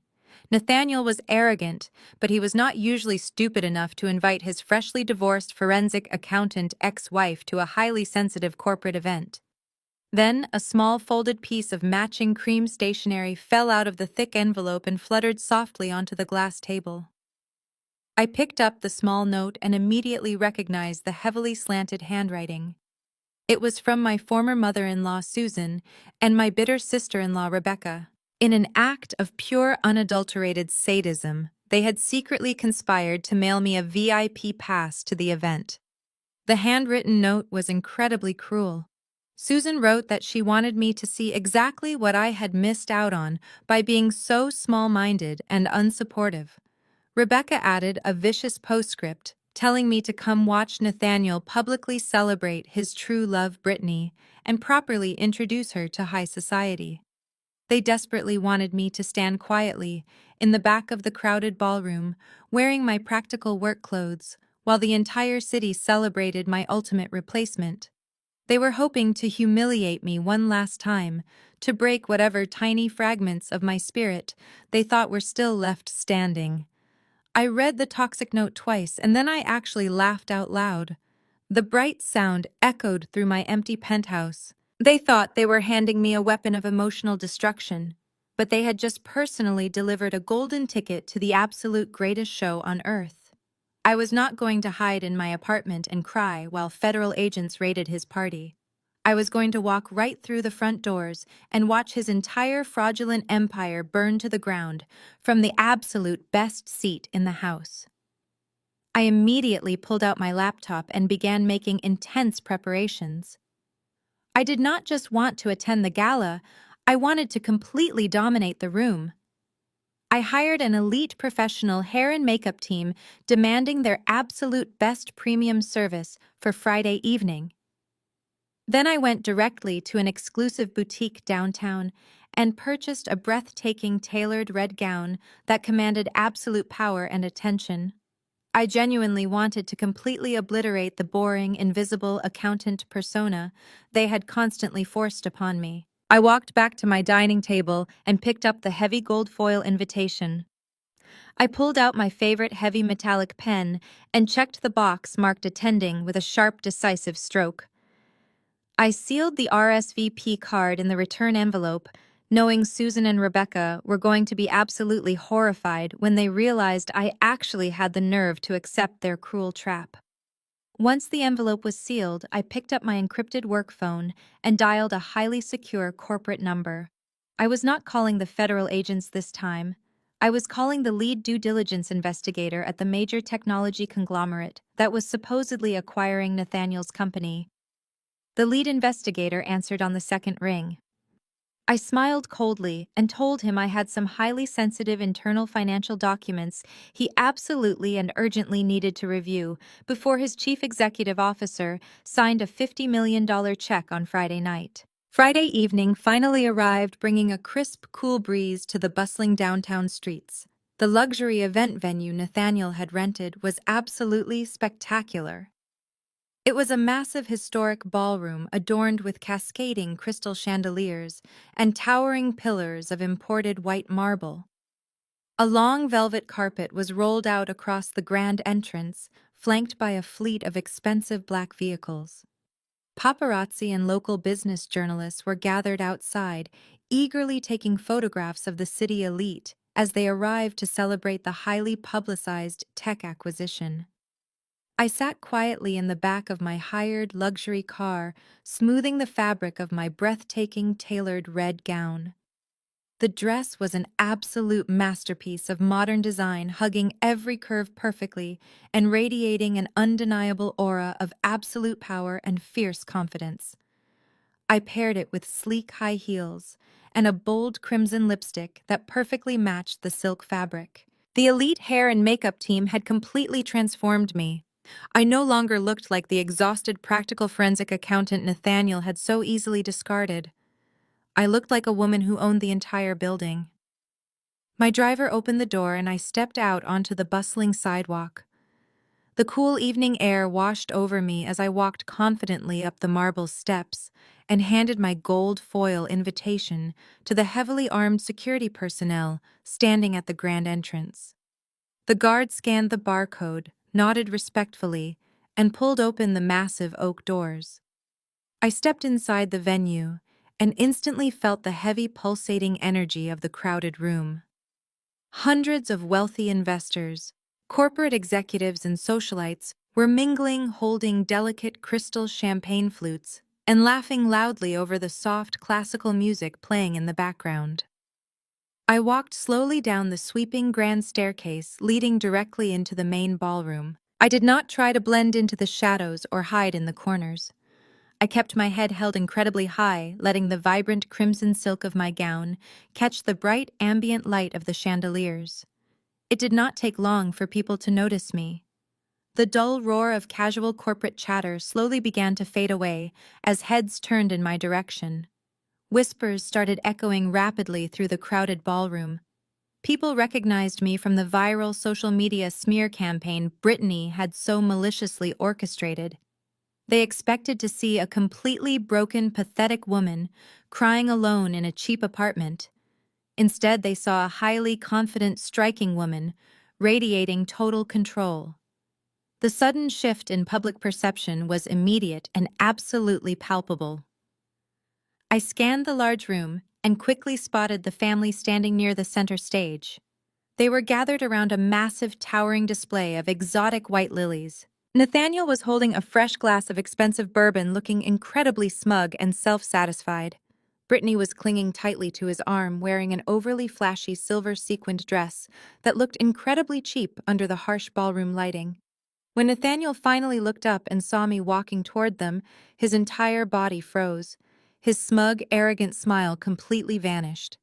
He stared at me with wide eyes, his jaw slightly dropping in pure shock. For a brief, unguarded moment, he looked entirely captivated by my transformation. He had spent the last 10 years deliberately trying to make me feel small and invisible, and now he could not take his eyes off me. Brittany noticed his sudden intense distraction and immediately followed his gaze. When she saw me standing there looking absolutely flawless, her face twisted into a mask of pure, jealous rage. She aggressively yanked his arm, breaking his hypnotic stare and pulling his attention back to her. She hissed something into his ear, but he barely seemed to register her angry words. He just kept nervously adjusting his expensive silk tie, looking completely panicked by my unexpected arrival. He knew I had eagerly accepted the pathetic $100,000 settlement. He genuinely believed I was completely terrified of his legal team. My confident presence at his $50 million party completely shattered his false sense of absolute security. Rebecca and Susan were standing right next to them holding their champagne flutes. When Susan finally spotted me, her face turned a bright shade of furious purple. She actually dropped her delicate crystal glass, letting it shatter loudly against the polished marble floor. She could not fathom how a girl from the foster system had the absolute audacity to crash her high society celebration wearing a dress that likely cost more than her own. She completely lost whatever tiny shred of composure she possessed. Susan aggressively pushed her way through the crowd of wealthy investors marching directly toward me with her hands balled into tight, angry fists. She loudly demanded that the venue security immediately intervene and remove me. Two towering security guards quickly approached us looking highly intimidating in their dark tailored suits. They politely asked me to step toward the exit to avoid causing a public disturbance. I did not flinch or take a single step backward. Instead, I calmly reached into my designer clutch and pulled out the thick gold foil VIP invitation. I handed it directly to the head guard. I told him my name was clearly printed on the exclusive guest list and that I had every legal right to be standing exactly where I was. The guard inspected the expensive textured paper, scanned the barcode with his handheld device, and nodded respectfully. He stepped back, turning toward my furious mother-in-law, and stated clearly that I was a verified guest. Susan looked like she was going to have a complete breakdown right there on the polished marble floor. Her face flushed an even deeper shade of angry purple as she realized her cruel little prank had completely backfired. She had invited me as a joke, and now she was trapped with my presence. Brittany watched this entire exchange with absolute disgust. She hated the fact that I was commanding so much positive attention. She absolutely hated that Nathaniel was still staring at my red silk gown. She decided that if the security team was not going to forcefully remove me, she was going to ruin my night herself. She turned around and aggressively snatched a completely full glass of dark red wine from a passing waiter. She gripped the crystal stem tightly and began marching directly toward me. Her eyes were locked onto the pristine crimson fabric of my expensive dress. I could see the malicious gears turning rapidly inside her head. She was planning to deliberately douse me in sticky wine to ruin my flawless appearance and force me to run out of the ballroom in utter humiliation. She picked up her pace, pretending to stumble clumsily on the thick velvet carpet as she closed the distance between us. She let out a highly theatrical gasp, throwing her arms forward in a completely fabricated attempt to catch her balance. The heavy crystal glass tilted violently, launching a massive wave of dark burgundy liquid straight toward my chest. But she entirely underestimated the people standing around me. Jamal had been quietly observing the toxic family dynamics from the very edge of the floral display. He knew exactly how petty and vindictive Brittany could be. The absolute second she grabbed that glass of red wine from the silver tray, he started walking toward my side of the room. Just as the dark liquid left the glass, Jamal reached out with his strong hand and firmly grabbed my shoulder. He swiftly pulled me backward in one smooth, highly coordinated motion out of the direct line of fire. The massive splash of dark red wine flew right past me, entirely missing my beautiful silk dress. Instead, the heavy burgundy wave crashed directly into the person standing immediately behind me. It was Susan. The dark liquid hit her right in the center of her chest, instantly soaking into the delicate white fabric of her expensive designer gown. The red wine splashed aggressively up into her face and dripped down her expensive pearl necklace. The entire ballroom suddenly went dead silent. The soft classical music seemed to fade completely into the background as hundreds of wealthy guests stopped mingling and turned to stare at the absolute disaster unfolding near the center stage. Susan stood frozen in pure shock, looking down at her completely ruined white dress. The dark stain was spreading rapidly across the bodice, looking like a massive, gruesome injury. She let out a piercing, high-pitched shriek of absolute horror that echoed off the high ceiling. Absolute chaos immediately ensued. People began whispering aggressively and pointing their fingers. Brittany stood there holding her empty crystal glass, looking completely terrified by what she had just done. She had intended to publicly humiliate me, but she had just effectively destroyed the mother of the chief executive officer in front of his most important financial investors. Jamal did not miss a single beat. He stepped directly in front of me, acting as a solid protective barrier against the family. He looked at Brittany with intense, absolute disgust. His deep voice boomed loudly across the quiet ballroom, carrying perfectly over the hushed whispers of the elite corporate crowd. He loudly reprimanded Brittany, telling her that she was clearly incredibly drunk and entirely too clumsy to be attending a high-class corporate event. He asked her what was wrong with her and demanded to know why she was throwing alcohol on her future mother-in-law. He completely flipped the entire narrative, exposing her as a reckless, pathetic public liability. He completely flipped the entire false narrative, exposing her as a highly reckless, pathetic public liability. The wealthy investors standing nearby began muttering in agreement, stepping away from Brittany as if her sheer incompetence was highly contagious. Nathaniel realized he was rapidly losing control of his incredibly expensive narrative.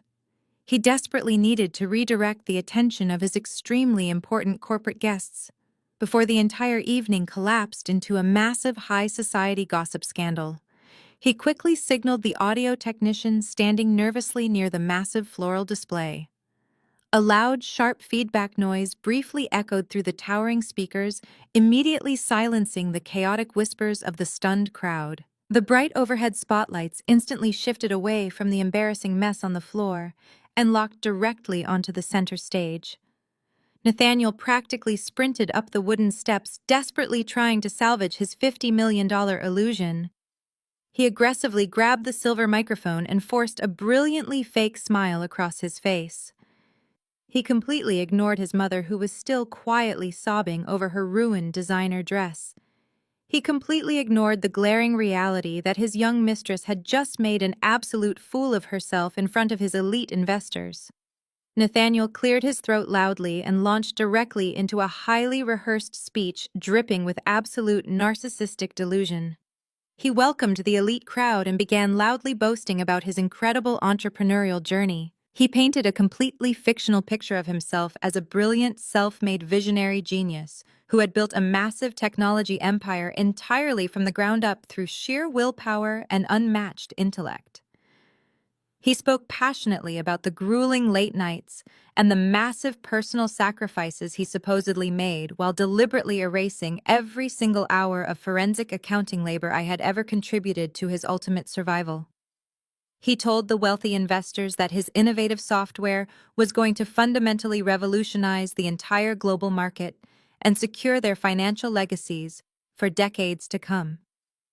He paced across the stage, projecting the absolute perfect image of a dominant, untouchable tech billionaire. Then he made his most sickening move of the entire evening. He lowered his voice into a tone of fake humility and looked directly at Brittany. He announced to the massive room that a truly successful man is only as great as the supportive woman standing firmly by his side. He completely omitted our 10-year marriage and boldly introduced his public relations director as his ultimate muse and his one true love. He claimed Brittany was the primary driving force behind the massive upcoming corporate acquisition. He eagerly invited her to join him on the brightly lit stage. Brittany tried to look elegant as she walked up the wooden stairs, but she was visibly shaking from Jamal's highly public reprimand. Her cheap silver dress sparkled awkwardly under the heavy spotlights as she stood next to him, forcing a very tight, unnatural smile for the flashing cameras of the local business journalists. I did not feel a single ounce of jealousy or anger as I watched them play pretend on the stage. I slowly walked away from the messy scene on the floor and positioned myself at the very back of the grand ballroom near the massive oak doors. I quietly accepted a fresh glass of expensive champagne from a passing waiter and took a slow, deliberate sip. The crisp, cold liquid tasted exactly like absolute victory. I leaned against a cool marble pillar and casually checked the thin silver watch secured around my left wrist. It was exactly 8:15 in the evening. The formal due diligence audit, conducted by the acquiring conglomerate, was officially concluding, and the federal warrants were already signed and sealed. I simply watched the second hand tick forward, knowing their glamorous fairy tale was mathematically expiring in a matter of minutes. Nathaniel was loudly celebrating a massive financial victory that literally did not exist. Nathaniel triumphantly raised his crystal glass and called the chief executive officer of the acquiring technology conglomerate to the stage to officially formalize their massive historic partnership. He expected a warm, enthusiastic speech and a massive ceremonial check to present to the eager photographers. A tall, older man wearing a sharp black suit slowly walked up the wooden steps and approached the microphone. The bright spotlights illuminated his extremely rigid posture. But the tall, older man did not look excited. He did not raise his glass to return the celebratory toast. His face was incredibly pale and deeply grim. He stared at Nathaniel with an expression of absolute corporate disgust. The heavy silence in the room suddenly felt incredibly dangerous. He did not offer a polite greeting to the eager crowd. He simply grabbed the heavy metal microphone stand with a tight grip and took a very long, deep breath. The tall, older man looked out over the sea of expectant faces, his expression completely devoid of any celebratory joy. The massive ceremonial check representing $50 million was resting on a silver easel right next to the podium, waiting for his highly anticipated signature. He did not even glance at it. He adjusted the microphone and his deep, authoritative voice echoed through the silent ballroom. He stated that he had flown into the city tonight, fully prepared to finalize a historic technology acquisition and merge their two incredible companies. He paused, allowing the heavy tension to build. Then he announced with absolute cold precision that as of 8:15 this evening, his board of directors had officially voted to terminate the entire acquisition agreement, effective immediately. A collective gasp rippled through the massive crowd of wealthy investors and corporate elites. People began exchanging highly panicked glances. Nathaniel physically stumbled backward as if he had just been punched directly in the chest. His carefully constructed smile completely disintegrated. The older chief executive officer did not stop speaking. He leaned closer to the microphone and explained exactly why they were pulling out of the deal. He revealed that an urgent anonymous tip had triggered a highly aggressive emergency due diligence audit of Nathaniel's entire corporate financial structure. He stated that his elite team of independent forensic investigators had just concluded their deep dive into the internal ledgers. What they discovered was not just a few minor accounting errors. He loudly declared that they had uncovered severe financial discrepancies, including massive hidden debts, unverified offshore wire transfers, and highly questionable bridge loans that severely violated fundamental corporate ethics and standard legal practices. The ballroom erupted into absolute chaos. The wealthy investors who had personally poured millions of dollars into Nathaniel's startup began shouting angrily, demanding immediate answers. Flashbulbs from the local business journalists started firing rapidly, capturing every single second of Nathaniel's highly public professional execution. Brittany covered her mouth with both hands, looking completely terrified as the glamorous fairy tale she had desperately stolen instantly turned into a massive criminal nightmare.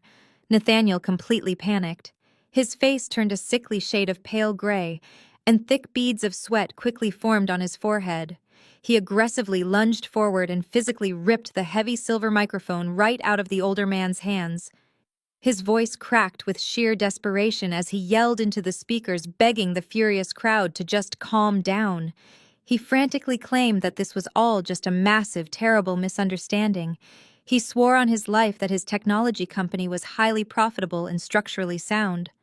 He tried to laugh it off, blaming a simple clerical error made by an incompetent junior accountant. He desperately insisted that if everyone just gave him 24 hours, he could easily provide the correct paperwork to prove his absolute innocence and secure their massive investments. Nobody believed a single word he said. The older chief executive officer simply shook his head in absolute disgust. He stepped away from the podium, completely refusing to engage in a pathetic public screaming match with a desperate fraud. He looked Nathaniel dead in the eyes and stated clearly that there was no clerical error and no misunderstanding. He informed Nathaniel that his legal team was already formally handing all the newly acquired audit data directly over to the federal authorities. He advised Nathaniel to stop talking and immediately secure a very good criminal defense attorney. The older man turned his back on the disgraced startup founder and slowly walked down the wooden stage steps. The massive crowd of angry elites automatically parted for him, creating a wide, clear path through the center of the grand ballroom. Nathaniel remained frozen on the brightly lit stage, clutching the useless microphone, while his entire fake empire collapsed violently around him. Brittany slowly backed away from him, trying to physically distance herself from the massive radioactive fallout. The tall chief executive officer walked straight down the velvet carpet, ignoring the frantic shouts of the panicked investors. He walked right past the massive floral displays and headed directly toward the back of the room. He walked with immense purpose, his eyes locked entirely on me. I remained completely still, leaning casually against the cool marble pillar, holding my crystal glass of champagne. I did not break eye contact as he approached. When he finally reached the back of the room, he stopped directly in front of me. The loud, chaotic shouting of the entire ballroom seemed to completely fade away. He looked at my striking red gown and the absolute fierce confidence radiating from my posture. Then, to the absolute shock of every single person watching, he slowly bowed his head respectfully, acknowledging the brilliant forensic accountant who had just saved his conglomerate $50 million. I returned his respectful bow with a slight nod of my own. I handed my crystal champagne glass to a nearby waiter and stepped away from the cool marble pillar. The path the older chief executive officer had cleared through the massive crowd was still entirely open. I walked down the center of the velvet carpet, heading straight for the brightly lit stage. The heavy, chaotic murmurs of the wealthy investors slowly died down as they watched me approach. They recognized me as the discarded ex-wife, but the immense power radiating from my posture completely contradicted the pathetic narrative Nathaniel had carefully fed them. I climbed the wooden steps with absolute grace, the crimson silk of my gown flowing beautifully behind me. I walked right past Nathaniel, who was currently staring at me with a look of pure, unadulterated terror. He looked like a cornered animal completely stripped of his arrogant bravado. I bent down and picked up the heavy silver microphone he had carelessly dropped on the polished wooden floor. I tapped the metal grate twice to ensure it was still active.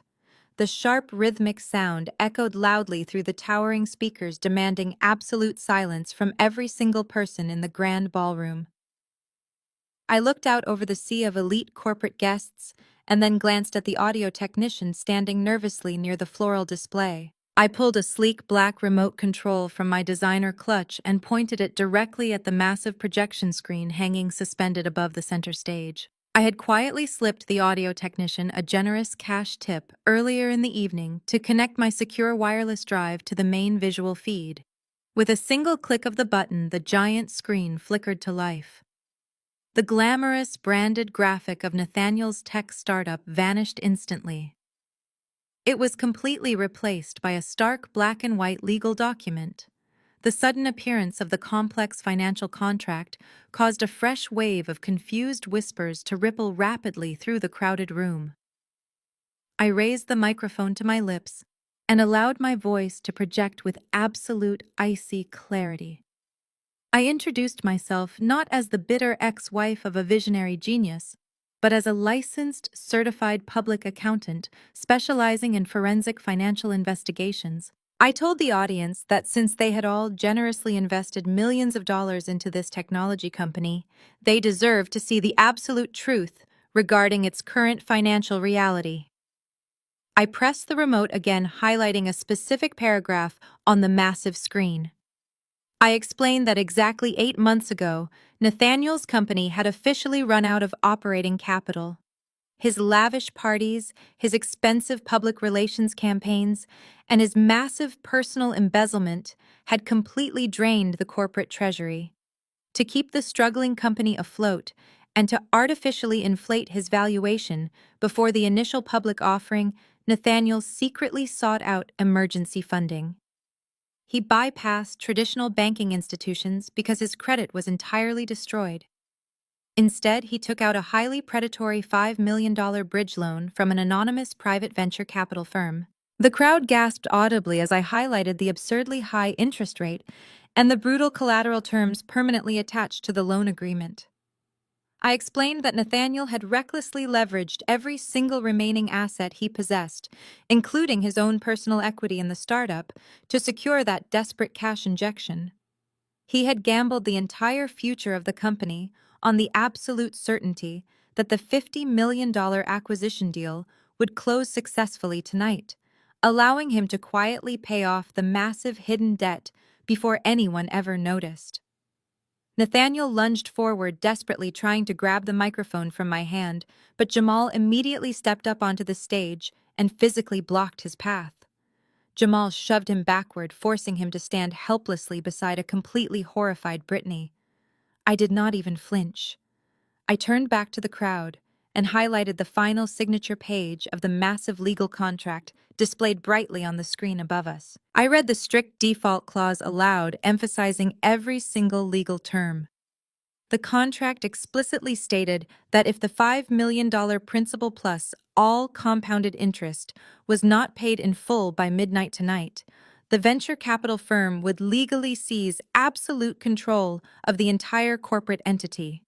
I looked Nathaniel directly in his panicked eyes and delivered the final lethal blow.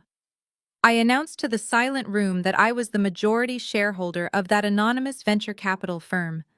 I had used my own private wealth to secretly fund his pathetic lifeline. I checked my watch, smiling coldly. I told him since the acquisition was cancelled, he possessed no capital to repay the loan. I announced that as of midnight he was in total default, and I officially owned his entire company. Nathaniel stared at me for a long, terrifying second before his entire reality violently fractured. The color completely drained from his face, but the sheer panic quickly morphed into an aggressive, hysterical rage. He aggressively pointed a trembling finger directly at my face and screamed at the top of his lungs that I was completely bluffing. He shouted that a boring forensic accountant could never outsmart a visionary tech founder. He desperately turned back toward the sea of horrified investors gripping the edge of the wooden podium. He yelled that my legal documents were entirely fabricated and that I was just a bitter, jealous ex-wife desperately trying to ruin his historic night. He frantically promised the wealthy crowd that his legal team would crush my pathetic little stunt by Monday morning. He was literally sweating through his custom-tailored charcoal suit, practically hyperventilating as he desperately clung to the absolute delusion of his own greatness. Brittany took another slow step backward, visibly trying to disappear into the heavy velvet curtains behind the stage. She wanted absolutely nothing to do with the sinking ship she had so eagerly stolen from me just a few weeks prior. I did not even have to verbally respond to his pathetic screaming. The universe delivered my brilliant punchline for me. Just as Nathaniel opened his mouth to shout another desperate lie, a massive echoing boom completely shattered the heavy tension inside the grand ballroom. The towering heavy oak doors at the very back of the luxury venue were violently thrust open. The sudden aggressive movement drew a collective sharp gasp from the hundreds of elite corporate guests. A highly coordinated team of federal agents immediately flooded into the elegant space. They were not wearing expensive formal wear. They were wearing dark tactical windbreakers with bright yellow letters boldly printed across their backs. Agents representing the Securities and Exchange Commission, the Internal Revenue Service, and the Federal Bureau of Investigation marched directly into the lavish party. The loud classical music was abruptly cut off, leaving only the heavy, rhythmic sound of tactical boots stomping forcefully across the polished marble floors. The incredibly wealthy investors immediately scattered, parting like a massive frightened sea, to create a wide, clear path for the fast-approaching federal authorities. The lead federal investigator, a tall, broad-shouldered man with an incredibly stern expression, walked briskly down the center velvet carpet. He did not pause to politely greet the wealthy socialites or the terrified corporate executives standing completely frozen in their expensive designer clothing. He marched with absolute undeniable purpose straight toward the brightly lit center stage. Nathaniel stood entirely paralyzed behind the wooden podium. His mouth was hanging slightly open, but absolutely no sound came out. The arrogant tech billionaire persona he had spent the last 10 years meticulously crafting completely evaporated in the span of 5 short seconds. The lead agent confidently climbed the wooden stairs and stepped directly onto the stage. He did not look at me or Brittany. He locked his intense gaze completely on my former husband. The federal agent pulled a thick folded document from the inside pocket of his tactical jacket and held it up directly in front of Nathaniel's incredibly pale and profusely sweating face. He spoke with a booming authoritative voice that easily carried across the completely silent ballroom. The agent formally announced that he was executing an official federal arrest warrant authorized by a superior magistrate judge. He loudly listed the massive, devastating charges for the entire room of investors to hear. He cited multiple counts of aggravated wire fraud, severe corporate embezzlement, massive tax evasion, and intentionally defrauding private venture capitalists. As the federal agent listed every single financial crime, the wealthy elite crowd began loudly murmuring in absolute horror, realizing their massive investments were entirely gone. 2 additional armed agents quickly stepped up onto the stage, outflanking Nathaniel from both sides. Nathaniel finally found his voice and began to sob hysterically, begging the officers to wait and promising he could easily explain everything if they just let him call his lead corporate lawyer. The highly trained agents completely ignored his pathetic, desperate pleas. The lead officer firmly grabbed Nathaniel's trembling right arm and aggressively spun him around, forcing him to face the expensive white floral display. He pulled Nathaniel's arms tightly behind his tailored suit jacket. The cold, heavy metallic sound of the steel handcuffs, clicking securely around Nathaniel's wrists, echoed sharply through the quiet ballroom, confirming his absolute total destruction. Susan completely collapsed into the strong arms of a nearby waiter, unable to process the horrific reality that her golden son was officially a federal criminal. She wept uncontrollably as the bright flashes from the journalist's digital cameras captured every single humiliating second of his public arrest forever. As the heavy oak doors closed behind the agents dragging my former husband out of the ballroom, the flashing of the cameras finally began to slow down. The silence that followed was suffocating. Then a sharp, desperate scream shattered the quiet. Brittany stomped her high heels against the marble floor, her face contorted in a mix of pure panic and indignant rage. She pointed a trembling finger directly at my chest. She screamed loudly that I could not do this to them. She yelled that even if the tech startup was gone, she and Nathaniel still had their multi-million-dollar estate. She frantically reminded the room that I had signed the divorce settlement a few hours ago, giving up all my rights to the property. She bragged through tears that she had already hired contractors to rip out the floors tomorrow morning, and the mansion belonged entirely to her now. I watched her throw a massive temper tantrum in the middle of a ruined corporate gala. Her utter desperation was almost comical. I turned away from the stage and walked over to the small cocktail table where I had rested my designer clutch. I opened the clasp and pulled out a crisp manila envelope. I did not raise my voice or try to match her screaming. I walked back toward her, holding the envelope with both hands. I looked her up and down, taking in her cheap silver dress and her ruined makeup. I calmly informed her that she was mistaken about the terms of my legal surrender.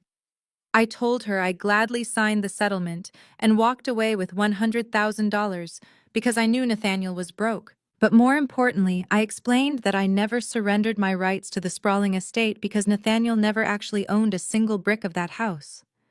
Brittany stopped screaming and stared at me with wide, confused eyes.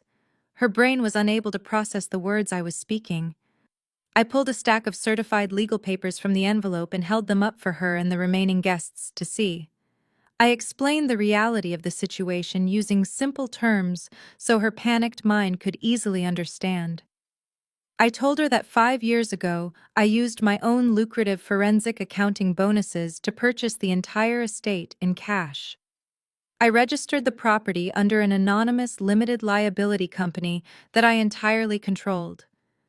I explained that for 5 years Nathaniel had simply been paying monthly rent directly into my corporate bank account, entirely under the delusion that he was paying a private mortgage broker. I told her the house was completely shielded from our marital assets, and the divorce settlement she bragged about never touched my private holding company. Nathaniel was nothing but a standard tenant, and she was nothing but an unauthorized guest living completely rent-free on my personal property. The devastating truth hit Brittany like a massive freight train. Her jaw dropped open and the arrogant entitlement drained from her entire body. She looked around the room, desperately searching for someone to defend her, but the wealthy investors were just staring at her in absolute disgust.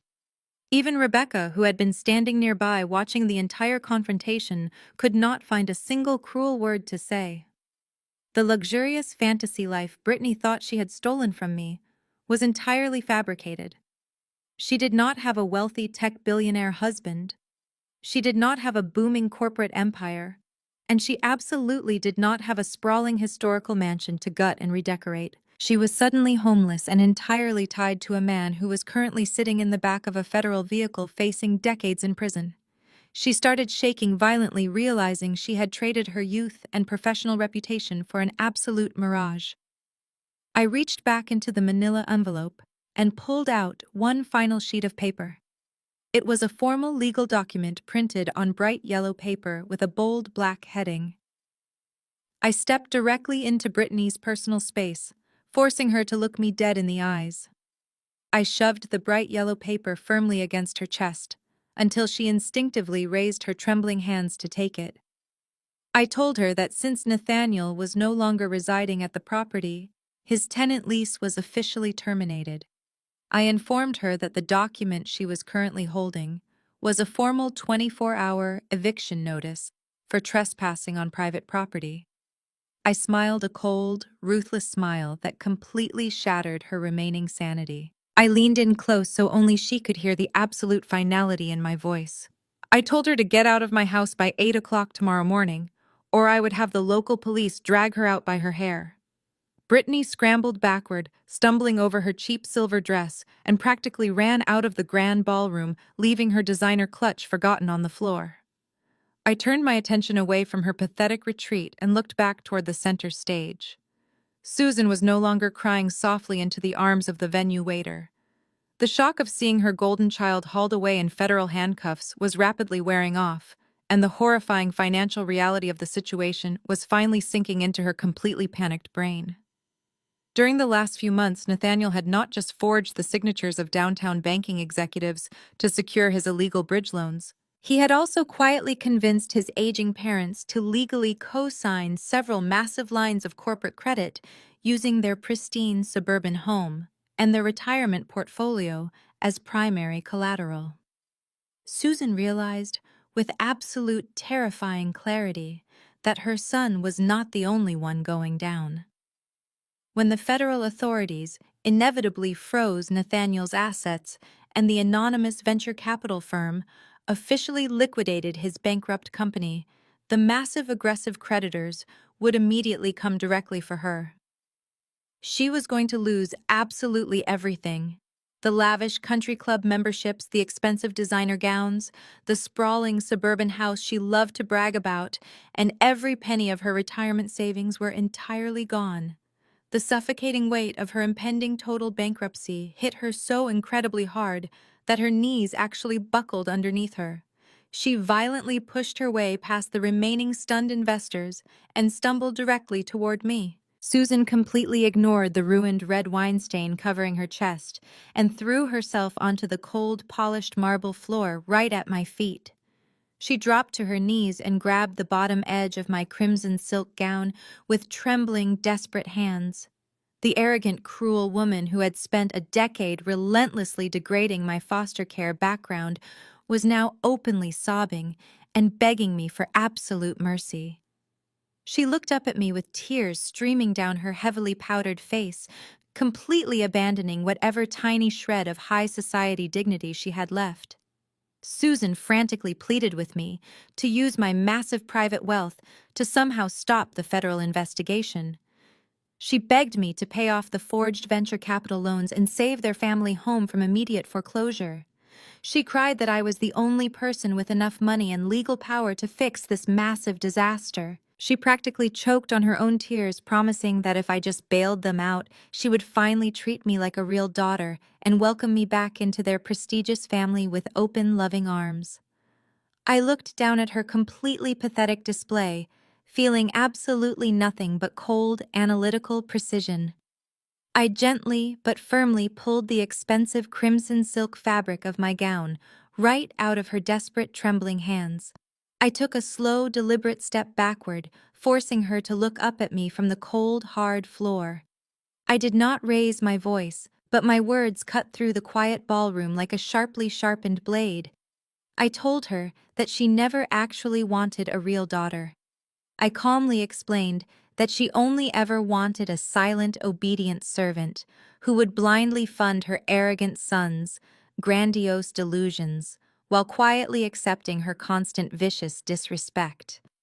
I looked her dead in the deeply panicked eyes and delivered the absolute final verdict on our 10-year relationship. Gosh. You wanted high society, Susan, I said, my voice echoing perfectly in the silent room. Have fun explaining this massive federal criminal investigation to your elite country club friends. Susan let out a loud, agonizing wail and collapsed forward, pressing her forehead directly against the cold marble floor. She knew her social and financial execution was absolutely final. Rebecca, who had been watching her mother completely break down, finally snapped out of her own terrified paralysis. She rushed forward and aggressively grabbed my arm, yelling that I was a heartless monster for destroying their entire family. Before I could even brush Rebecca's hand away, Jamal stepped out from the shadows of the massive floral display. He gently but firmly removed his wife's hand from my arm and pushed her back. Jamal reached inside his tailored suit jacket and pulled out a thick manila folder. The entire room held its collective breath once again. Jamal looked at Rebecca with absolute pure disgust and stepped forward, handing the heavy file directly to her trembling hands. She looked down at the thick envelope, completely confused by his sudden serious demeanor. She frantically asked him what was inside the folder, desperately hoping he was finally going to defend her against me. Jamal did not offer her a warm, comforting embrace. His deep voice resonated with absolute authority as he stared directly into her eyes. He told her to open the heavy manila file and read the contents carefully. Rebecca fumbled with the metal clasp, her hands shaking violently as she pulled out a thick stack of legal documents. She stared at the bold black lettering on the very first page, and her jaw instantly dropped. Jamal turned his attention away from his terrified wife and looked out at the remaining corporate guests and wealthy investors who were still processing the massive federal raid. He projected his deep voice across the grand ballroom, ensuring every single person present clearly understood the absolute depths of his wife's betrayal. Jamal loudly announced that while Nathaniel was busy forging signatures, his loyal sister Rebecca was busy robbing her own immediate family. He revealed that over the last 6 months, Rebecca had systematically drained their 7-year-old daughter's entire college savings account. She had completely emptied the carefully managed trust fund Jamal had worked so incredibly hard to build. He explained that she secretly forged his legal signature on multiple banking authorizations and funneled every single penny directly into Nathaniel's fraudulent tech startup. She willingly sacrificed her own child's secure future just to buy her way into her brother's massive financial scheme. A collective gasp of genuine horror echoed through the room. Stealing from wealthy venture capitalists was a severe corporate crime, but stealing from your own young child was a profound moral failure that disgusted absolutely everyone. Rebecca frantically shook her head, stepping toward Jamal and desperately grabbing his tailored suit sleeve. She cried that she only did it because Nathaniel promised her a massive return on investment when the company went public tonight. She begged Jamal to understand, claiming she was just trying to build generational wealth for their family. Jamal violently yanked his arm out of her desperate grasp. He looked at her with an expression of pure, unadulterated coldness. He pointed directly at the thick stack of papers she was clutching. He informed her that the documents were highly expedited divorce papers and an emergency court order granting him immediate full physical and legal custody of their young daughter. He told her that he had already safely relocated their child to a highly secure private location completely away from her toxic influence.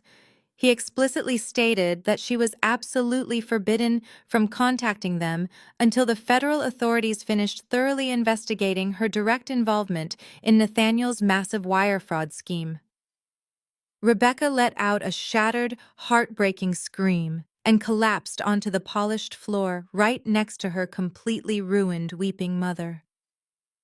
Jamal did not offer her a single ounce of pity.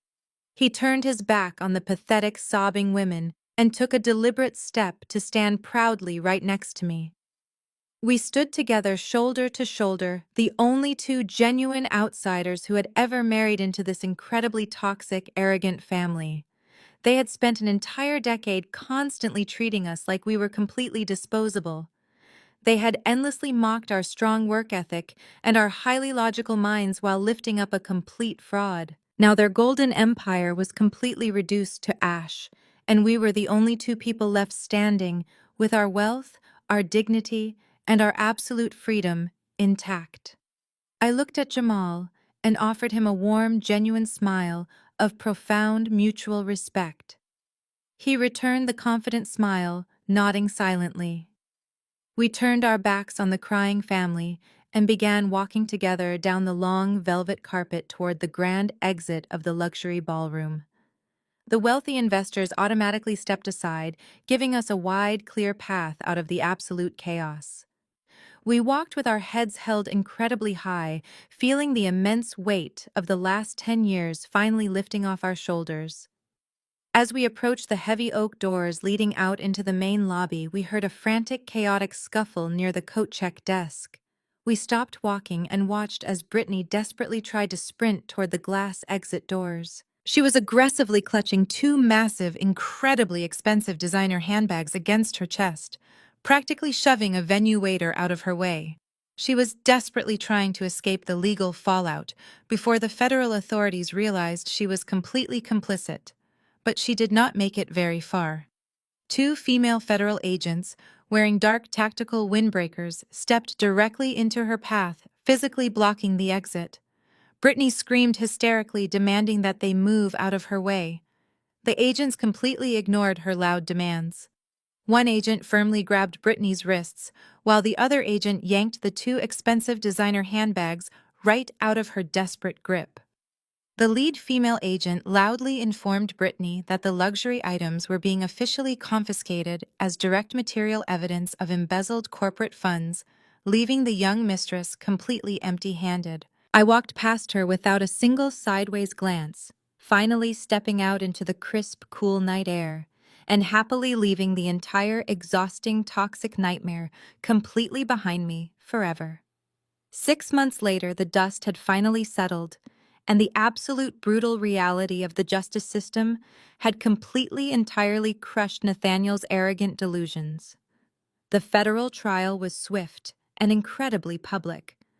The massive mountain of forensic evidence I provided left his expensive defense attorneys with absolutely no room to maneuver.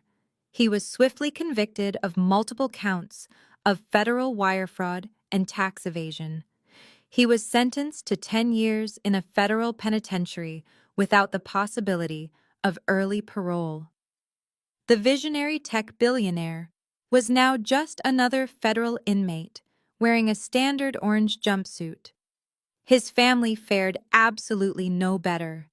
Because they had foolishly co-signed his fraudulent corporate loans, Richard and Susan lost absolutely everything. Their pristine suburban home was immediately foreclosed upon and sold at public auction. They were forced to move into a tiny, cramped apartment on the outskirts of the city, completely shunned by their elite country club friends. Rebecca completely lost physical and legal custody of her daughter, just as Jamal promised.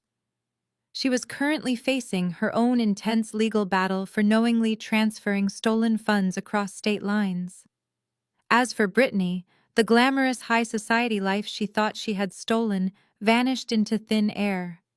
Because she was directly implicated in receiving stolen corporate assets, the courts ordered her to pay massive financial restitution. She was currently working a grueling minimum wage job at a local diner just to slowly pay off her towering legal fees. She traded her designer dresses for a stained polyester uniform. While their toxic empire burned to the ground, my own life flourished beyond my wildest expectations. As the majority shareholder of the venture capital firm, I legally seized and thoroughly liquidated the remaining intellectual property and physical assets of the technology startup. By carefully selling off the valuable foundational software code to the exact same conglomerate that canceled the acquisition, I managed to effectively triple my personal wealth within a few short months. I finally had the absolute ultimate freedom to build the exact life I always deserved. I poured a significant portion of my new wealth into completely renovating my historic Victorian estate.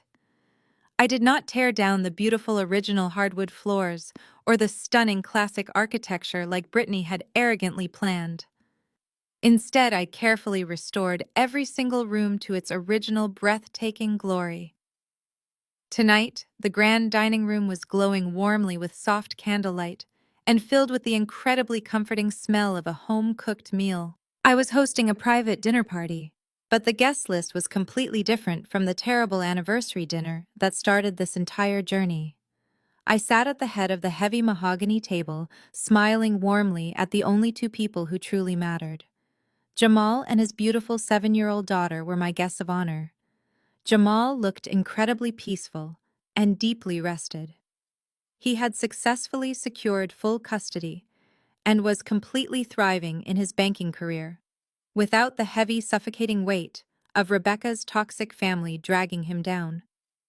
His daughter laughed brightly as she told me a story about her school project, bringing a pure, innocent joy into the house that had been missing for over a decade. We were not related by blood, but sitting there sharing a wonderful meal together, I knew we had successfully formed a real chosen family, built entirely on mutual respect, absolute honesty, and profound, unwavering support. As I listened to their happy laughter echoing off the high ceilings, I realized the most important lesson of my entire life. Sometimes the absolute greatest revenge is not screaming, matching their toxic energy, or violently destroying their reputation. The absolute greatest revenge is simply establishing an ironclad boundary and executing a massive silent success. When people severely underestimate your intelligence and disrespect your basic humanity, you do not have to loudly prove your worth to them. You just have to quietly gather your irrefutable evidence, protect your assets, and let their own blinding arrogance become their ultimate downfall. I survived their cruelty by remaining entirely silent, and today my silence is the absolute loudest victory of all. Thank you so much for listening to my story.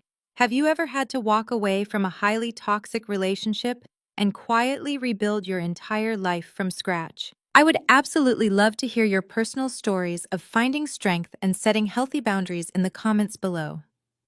If my journey resonated with you, please hit the like button and subscribe to the channel for more true stories of resilience and justice. Remember, your greatest power is often hidden in your quietest moments. When faced with ultimate betrayal, our first instinct is usually to scream, cry, and demand an immediate explanation. We want to force the people who hurt us to understand the depths of our pain. But the story we just explored teaches us a profoundly different lesson about dealing with toxic and narcissistic individuals. The absolute greatest power you can wield against those who try to destroy you is the power of total silence and meticulous preparation. Toxic people actively thrive on your emotional reactions. They desperately want you to break down because your chaotic response validates their false sense of superiority and control. When the family tried to publicly humiliate her, they fully expected a highly theatrical meltdown. Instead, she gave them absolutely nothing. By completely withholding her emotional response, she denied them the exact satisfaction they craved, and she bought herself the most valuable asset in any conflict, which is time. She used that quiet time to think logically, gather irrefutable evidence, and build an impenetrable exit strategy. Her silence was never a sign of surrender or weakness. It was a highly calculated period of reloading. In our own lives, we often feel intense pressure to immediately defend our character when we are unfairly attacked. However, true empowerment comes from realizing that you do not owe your abusers a front-row seat to your emotional bleeding. You only owe yourself a secure and completely independent future. The ultimate victory against arrogance is not winning a loud public shouting match. It is simply stepping completely out of their way and letting their own massive ego destroy them while you walk away completely unscathed. Please share this video with someone who needs to remember their quiet strength and subscribe to the channel for more empowering stories of resilience.